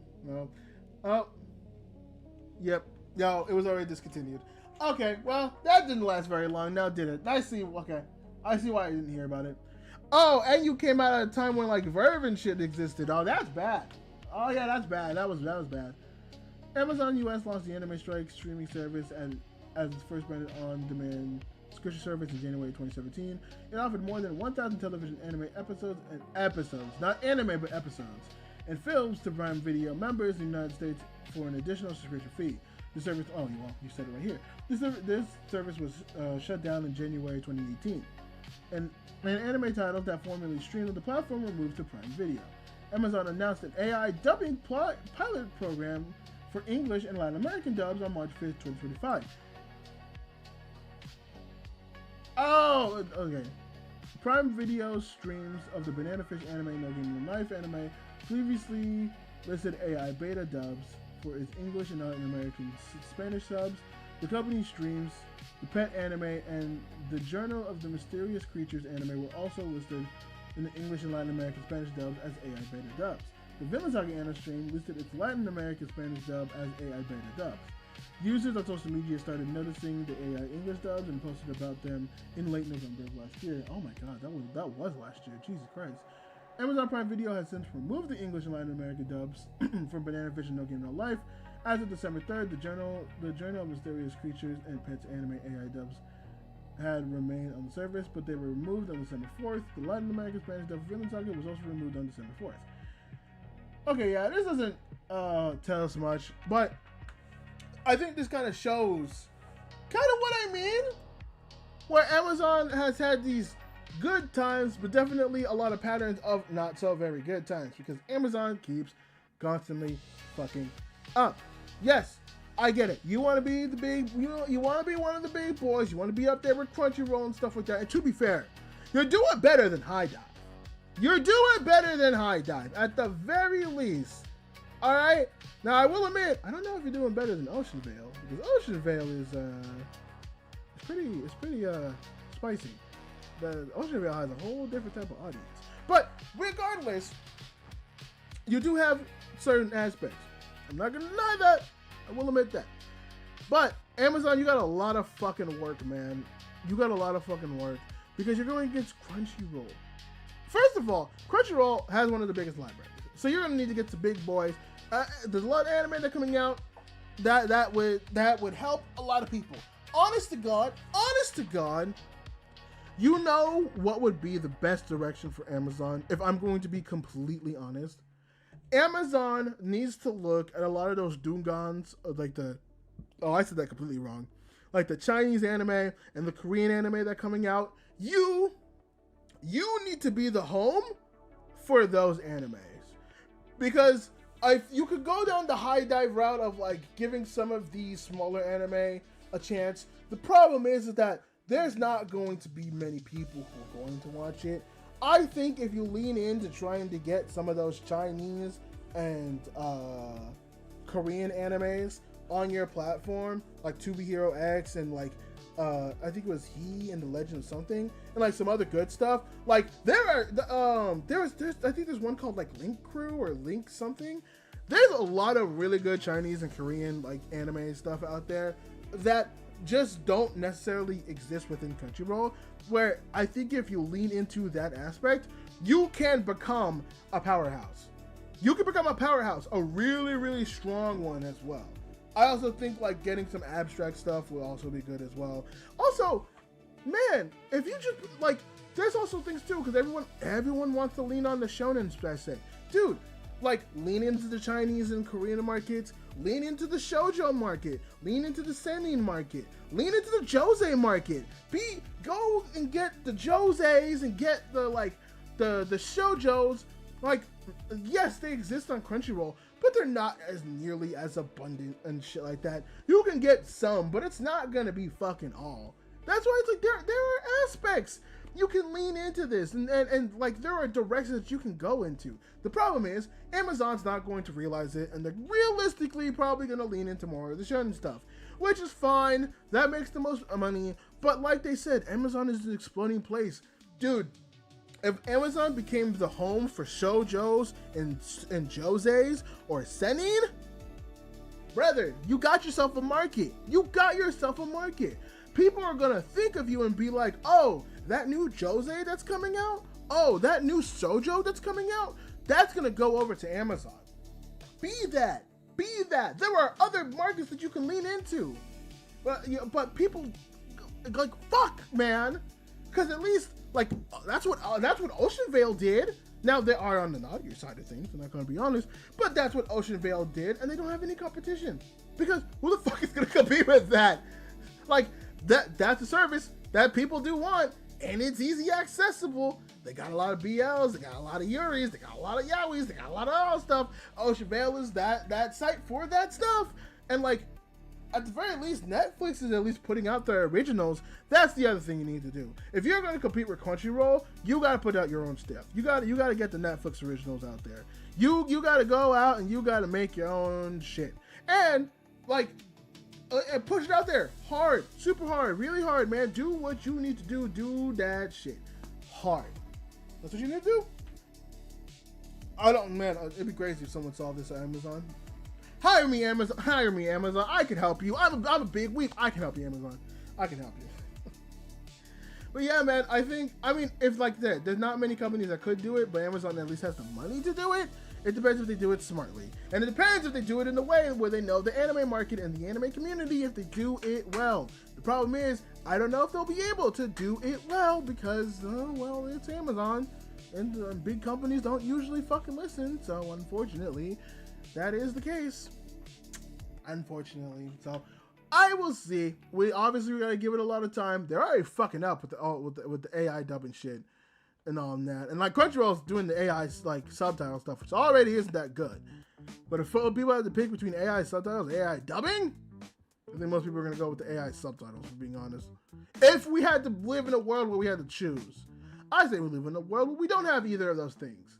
But if they had to choose. Oh, how do I feel? What time is it? It's 4:28. How many topic sales do we have? Oh, no. Okay, no. There is some other stuff I want to talk about. Okay. So, this one's kind of old. But I kind of want to talk about it because we also got some new information that came out from it. So does Dragon Ball really need another Battle of the Gods? So yeah, if you didn't know this beforehand, like a month ago, Dragon Ball had this big direct where it like released a bunch of things. Like we're getting a like Dragon Ball Galactic Police type thing. We're getting like a new game, which apparently due to some slip by Bandai Namco, we already we assumed that it's gonna be like a Xenoverse 3. Which hey, if a new Xenoverse game is in, count me the fuck in. I'm always down for a good fucking Xenoverse game. But one of the announcements I saw, and it was the big thing for everybody, is that we're getting a 6-episode remaster of Battle of the Gods. Now, if it was just the Battle of the Gods from Super to remastering what we have now, I think that'd be appropriate. Because if you remember, the Battle of the Gods that we had back in Super original, like the original rendition of Super, fucking atrocious. The animation was terrible. There was really bad still frames. All this was ass. It was very ass. It's not good. It was obviously that this was rushed because just of fucking circumstances, right? Now, I think they have gone back in like Blu-ray releases and other stuff like that to actually fix those mistakes. I think so. I'm not 100% sure. I want to say they did because I think I remember hearing something like that. The problem is the Battle of the Gods in Super was already fucking redundant because we had the movie. And when I remember when the Super came out being like, oh yeah, we're gonna start with Battle of the Gods, everyone sat there and was just like, fucking why? And even if you go back to the movie for Battle of the Gods, dude, Battle of the Gods didn't need that remaster. It really didn't. Because even now, I would still say Battle of the Gods looks like a really good movie. Like, it's really good. Is it on par with stuff like the Broly movie? No. But, like, unless you're going to give it that level of animation, we don't really need another Battle of the Gods. We really don't. But I don't want to see this article and see what it is. I know people are weird about Polygon, but I at least wanted to give it a read because it was asking that question. So why not? Who was ready to be introduced to Beerus? We've been already introduced to Beerus multiple times in 2 different versions. One really, really good version, one really, really bad version. We've already been introduced to Beerus. Who was ready to be introduced to Beerus? God of Destruction. For a 4th time? Wait. There's a 4th time? There's a 4th time? Is there a 4th time that we did Battle of the Gods that I'm not aware of? Because there's the movie, there's the Super, and there wasn't anything else, right? That's it. This should be the 3rd time. 4th time? There's a 4th time? Hold on. Well, whether you're ready or not, an announcement during the Dragon Ball Genki Damiratsu event, a remastered Battle of God arc is coming in the form of 6-episode series called Dragon Ball Super Beerus. Before we get any fresh content from the newly announced Dragon Ball Super The Galactic Patrol, which, crazy, we're gonna get a remaster of a thing that apparently we've gotten 4 times now, other than just new content, but I digress.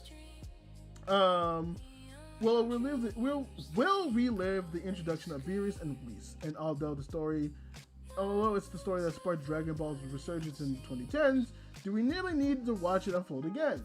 No! Unless you're gonna give it the entire thing the same treatment you gave Broly, I don't want to see it. Beerus was introduced on screen 2 months before the movie Dragon Ball Z Battle of the Gods in the game Dragon Ball Heroes Galactic Mission 6, where the Saiyans face Frieza's army, and if players didn't defeat Frieza within a few turns, Beerus would appear to destroy Planet Vegeta. The character was completely unknown at the time, despite some promotional art and info shared ahead of the film's debut. He was terrifying and unknown, someone that even Frieza himself feared. Then he debuted in Battle of the Gods, introducing a new fold to the Dragon Ball mythos and shattering the ceiling of Goku and Vegeta's journey to become the strongest, revealing a whole new tier of power. Yeah, dude, I remember when that came out, and everyone was just like, what the fuck? The fuck is happening? What the fuck is going on? We're getting this large ass fucking thing? Holy god, shit, man. And honestly, it was a lot. It was a lot, but that I'm not gonna lie, that made me so happy. I ain't gonna lie, that made me very happy.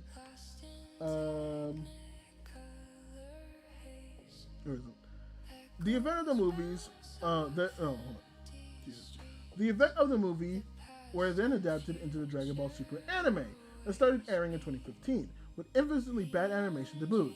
Still, it made sense perhaps to have a coherent narrative for the new page of the franchise. I get it, and people will do this, like Demon Slayer did this, where we had the Demon Slayer Mugen Train, but it also put out like an OVA of like a couple of episodes, which added like 300 extra frames, I think. But you don't need that. That's just extra work. That's redundancy for no fucking reason. It's redundancy for no fucking reason. If the movie is sufficient enough, you can go watch the movie. And honestly, if you could tell the story within the movie, why the fuck do we need the TV in the first place? At that point, you're just milking shit to milk shit. You're just milking shit to milk shit. It's worse milking than what Mappa did with Attack on Titan. It's worse milking than that. Then the Dragon Ball Super manga also adapted. Okay. Hold on. Let me read that whole.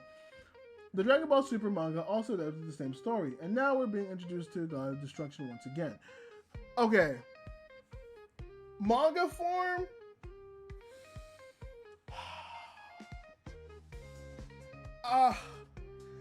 God damn it. Okay. I'm willing to give the manga a little bit of a pass because, like, that's a different medium.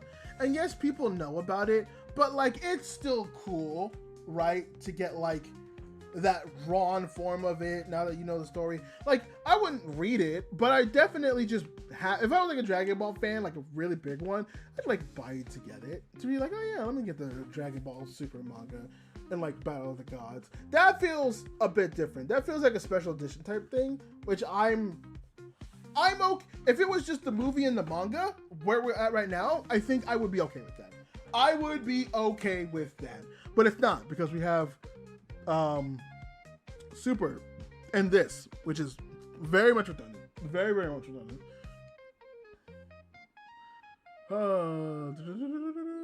But it feels like every time Beerus appears, the return diminishes. Yeah, no fucking shit. That's because we keep reappearing this motherfucker like he's a motherfucking Jack in the Box. Like, what are we doing? His mystery is gone, and we know just about everything we need to know about it. Yeah, do people not like understand that like the big reveal for Beerus is that Beerus and Whis basically was this whole new tier, this whole new exploration of Dragon Ball that like we've never fucking seen before. And so like we keep losing more and more of the mystique because not only have we seen Beerus come and we know the outcome, but we like know what happens with like it going forward and Goku and Vegeta training under Whis and Beerus being interested and Beerus liking that little green girl Chile, which I couldn't understand because she's goddamn hot and the type of woman that I like. And like we have the whole like tournament of power and a 6-7 turn. Oh. At Hiram1_H1 Guruma said, domain expansion deadly sentencing. God damn, what are you sending me to? Damn, oh wait, no, that was no. I'm being a fake fan. That was I'm pretty sure that's Higuruma's. Because if it's deadly sentencing, it's gotta be Higuruma's domain expansion. I'm like 95% sure. Oh God, you're scaring me. Also, hi Hiromi, thank you for this. Welcome to the stream. And I hope you're enjoying yourself. Right now, we're talking about Dragon Ball and Beerus. And this whole bullshit with that. Which, by the way, I will say, yeah, okay, called it. Okay, cool. Cool. I'm smart. I'm a smart. At Hiram1_H1 Guruma that gave me a heart attack. I'm gonna be honest with you. Yeah. Yeah. Oh, okay, cool. Yeah. Arguably, my favorite domain expansion. Not because it's like super. Oh, to be fair, it is super strong. But also due to the fact of. At Hiram1_H1 Guruma said, okay, cool, yeah, but yeah, that's my favorite domain expansion. It's fucking great. I love it so much. But yeah, like we have so much lore now for Beerus, and like not only that we know he is the god of destruction and what he can do, but also due to the fact that like he comes in with other gods and know that there's other universes that are also as strong as him. Like, motherfucker, we don't need this. We don't need this. It's diminishing returns, and people don't understand that. God damn it! And that's why we really are just milky Battle of the Gods. If you do this for a fourth time, dog, bro, Battle of the Gods was good. It wasn't that fucking good. Okay, I will say. Okay, I did remember there is one caveat to this that I could see why, but I still wouldn't do it. Now, this article might mention it, but I think the big reason why they would want to go ahead and add this to it is to add maybe an extra fight or two, because... At Hiram1_H1 Guruma said, I've never watched Dragon Ball. Oh, damn, that's rare. You haven't watched Dragon Ball. Well, actually, depending on how old you are, that would make sense. Because I think anyone like in my age who's like a late Gen Z person or like early Gen Z person or late millennial would have just grown up with it naturally due to zeitgeist of like pop culture. And obviously you've probably seen it, but like, I think it's worth it. I think it's worth it. if you care, original's really good. I don't know how you feel with the pacing because it's like out. It was like out from like 80s and 90s. Super. No. Z, controversial take. I like Z. Z is iconic. It's the most iconic of any of the Dragon Balls. It has the best villains, aesthetically, like power-wise, personality-wise. But it is a slog to grow through. I'm sorry if you want to defend Z and like be like, oh, but it's so good with story.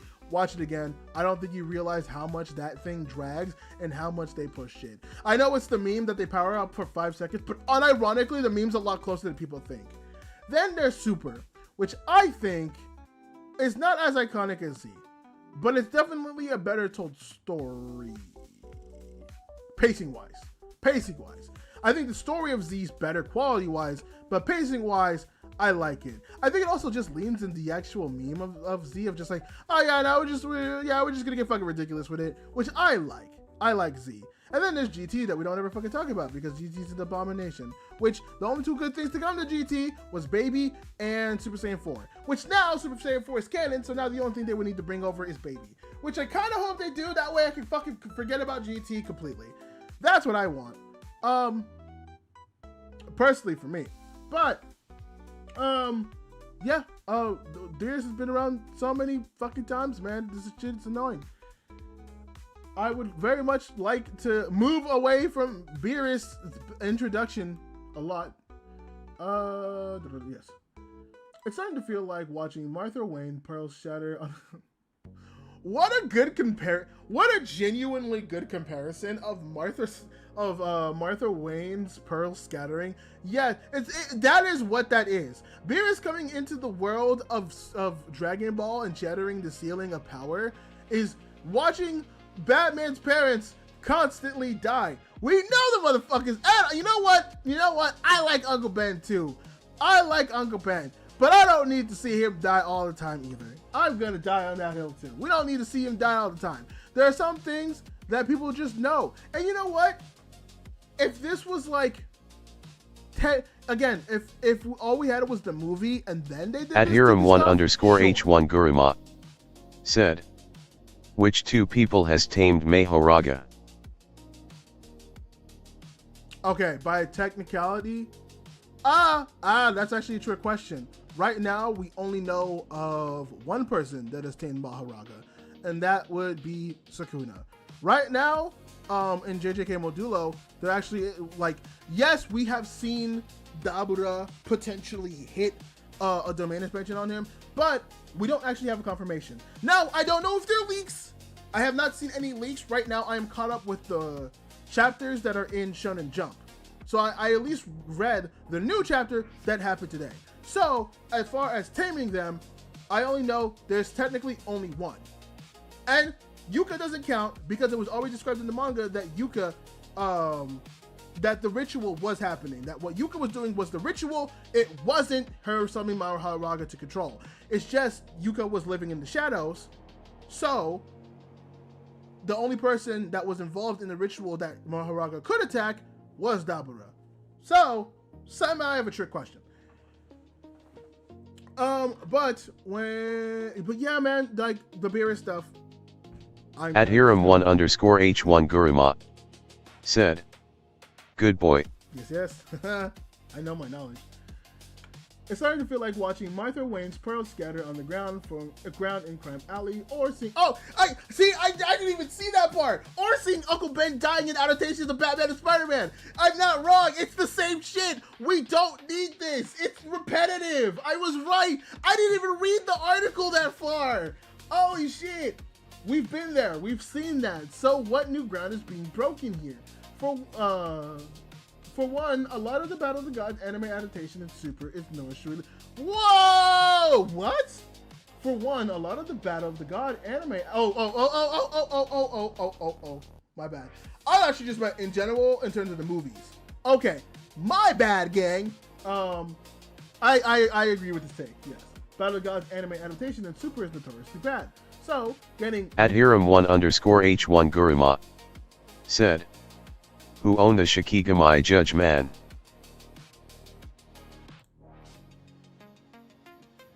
Judge Man? That was Higuruma. The Higuruma the lawyer, yeah. He's the one that owns it. That one's an easy one. That one was an easy one. What is it? As mentioned during the Dragon Ball Genki da Matarasu livestream presentation, would benefit both returning watchers and new fans. How? How would that benefit us? How would that benefit us with both of us coming back? What is the logic behind it? The Battle of the Gods film is great, to be sure, but a lot of the story meanders, especially when you remember the Emperor Pilaf sideline. I did forget about the Emperor Pilaf sideline. But even then, it's still the better one. Like, okay, I agree. Yes, it does meander, but it's so whatever. Like, who cares at that point, man? I don't. I definitely don't. I don't really give a shit. It's all right, whatever. A reconstituted narrative with extensive new cuts, revisions to existing scenes, and complete re-renderings of all footage, newly recorded dubbing, with added score and sound effects, and a full reconstruction of the story. Okay. Hold on. At Hiram1_H1 Guruma This might be turning me around. said, who is the strongest in JJK?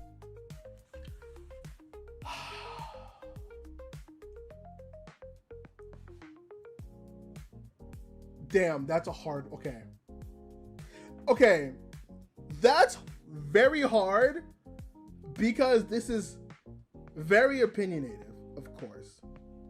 But obviously, ruling out any type of like curse spirit or shinigami, because in theory, even then I would, even then Maharaga would technically be ranked high, but like wouldn't be the strongest because he got beat by Sukuna. Like, there's three options technically, right? Because there's,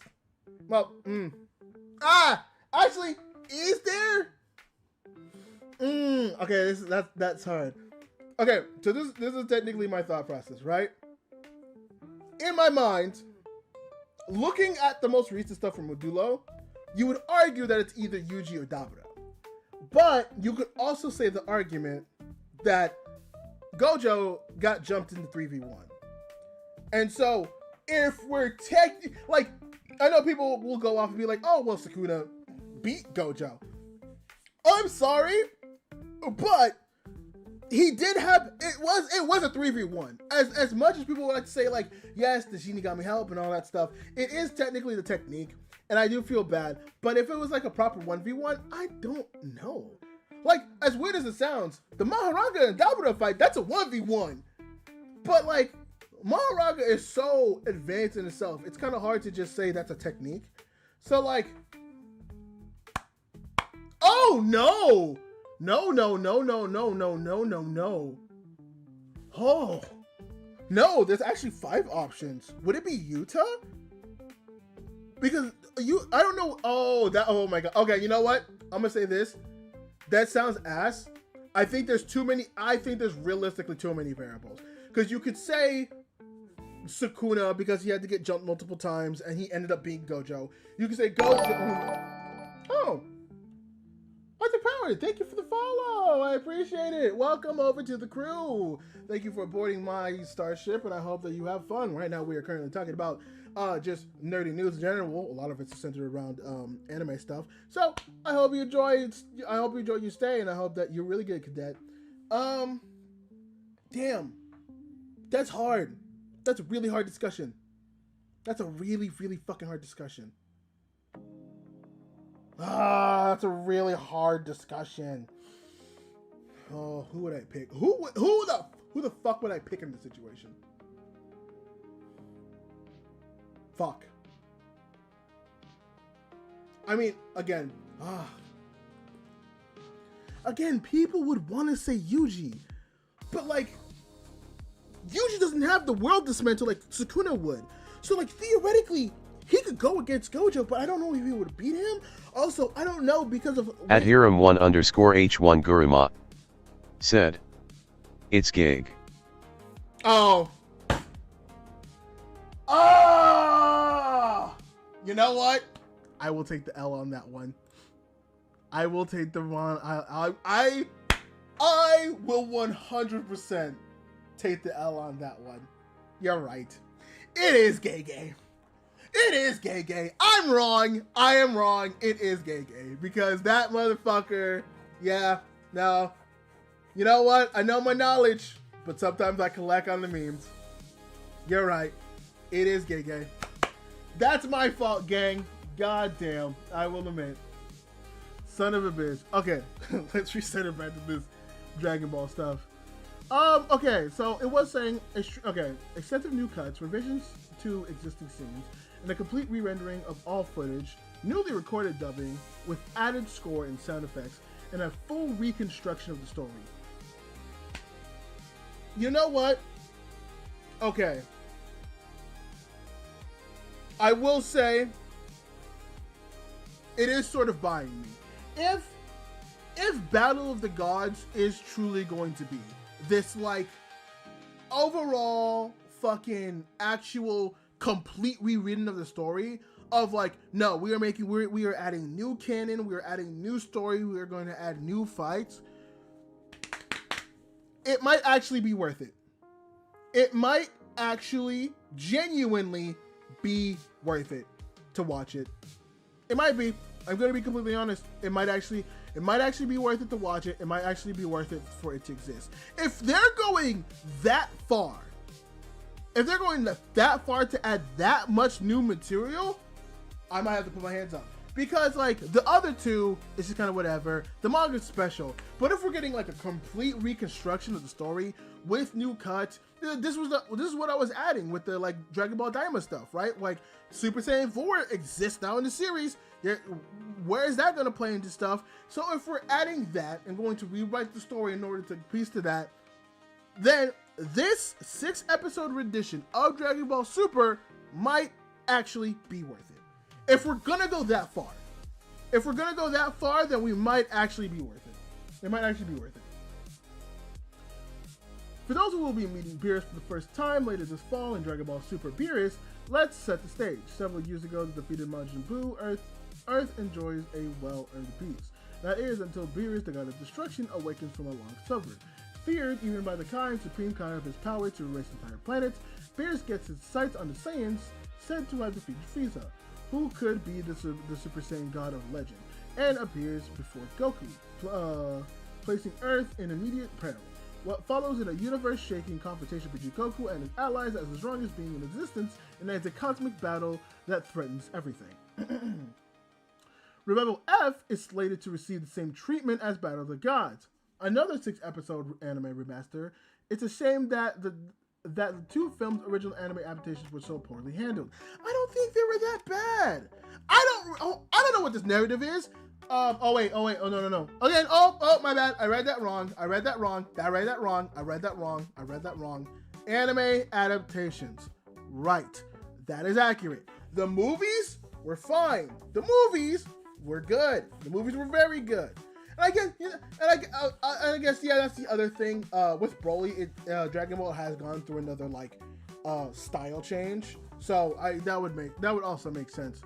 I really hope we get a lot of those, like, 3D action shots that we saw from, I hope we get a lot of those 3D action shots that we saw from Super. No, from the Broly movie. Those would be really good. I hope, if we're gonna go this far, then I do hope that I guess it's not Battle of the Gods anymore. It just goes Dragon Ball Super Beerus. I hope that the Beerus arc does actually get some form of proper treatment. Revival F is slated to receive the same treatment as Battle of the Gods with another 6-episode anime remaster. It's a shame that the two films' original anime adaptation was so poorly handled. It's true that a remaster using modern technology could be a treat for the eyes, as One Piece Fishman Island remake proved. Wait. Oh, did that already come out? Are we already getting the One Piece Island? No, that's not out yet, is it? No, I call bullshit. That's not out yet. No way. Hold on. Is the One Piece remaster out? Yes, it is a new HD remastered version of the early One Piece anime is officially out on Netflix with releases beginning in November 2025 and continuing into 2026. Oh, the Toei animation project features updated visuals of the East Blue Saga. Oh, I didn't know this. Oh, wow, I have not seen the fucking Jack Diddley squall of this. This is coming out until November 2025? Why didn't no one say anything? I'm surprised it didn't come out yet. Why didn't no one say anything? That seems like a pretty fucking big deal to happen if you ask me. What the fuck? Okay. Hold on. Oh, I see why. Because you got fucking covering it. Oh, all right then, I guess. Oh, son of a bitch. That kind of fucking baffled me.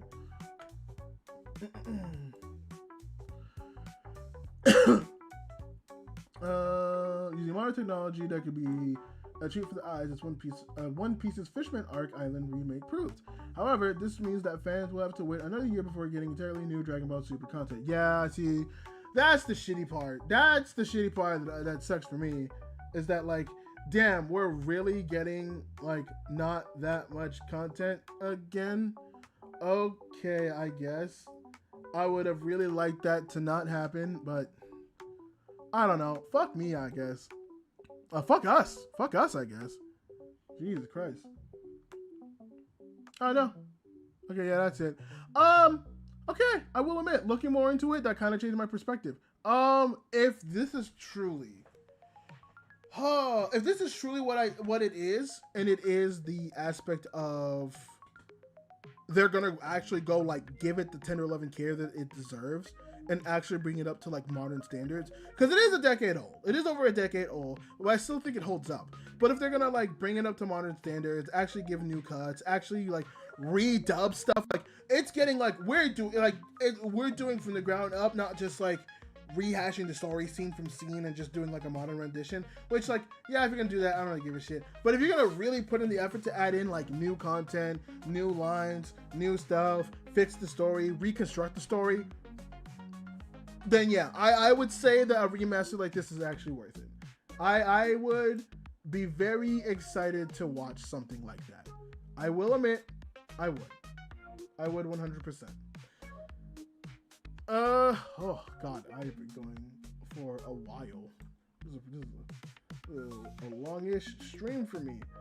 My god, you know what? I wish I did this. I wish I did this earlier, because if I did, I would have been fine. I meant to do this at 8 o'clock, and then I ended up getting a headache, and so I did this at 12. So now it's 4, which is not late, but I also have still a video to edit, and I gotta at some point edit this stream.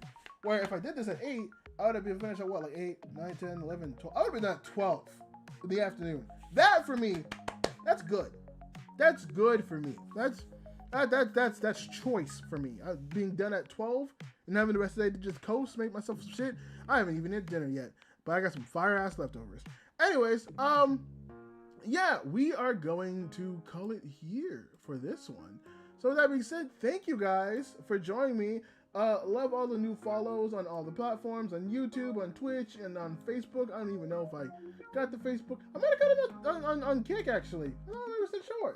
There might have been some Kick followers, potentially. I can't tell. The Streamlabs doesn't fucking tell me.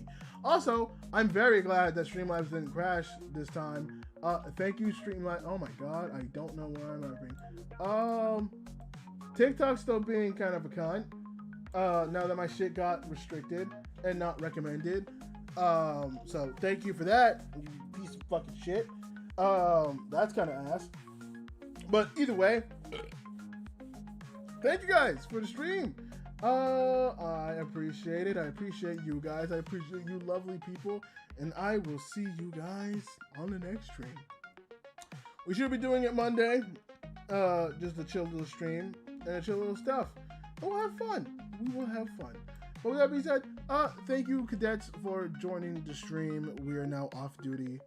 I guess I am off. We've been off duty. I'm just on my off-duty clothes. But yeah, thank you guys. I appreciate you and I appreciate y'all. And I will see you guys in the next one, in the next stream. Bye. Love you. I'm going to get food and drink water. Ooh. Wait, do I have enough? Do I have enough people to do a raid? Hold on, let me check. I don't think I do.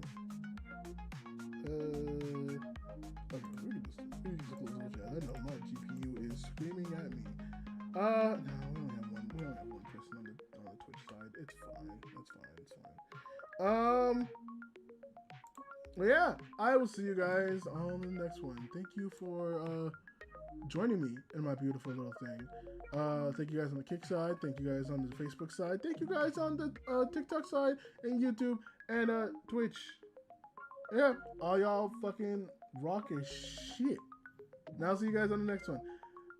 See you guys. Okay, I'm actually gonna go. I'm actually gonna go. Cause I keep doing that. I'm like my mother. I'm like my mother that way. I'm like my mother.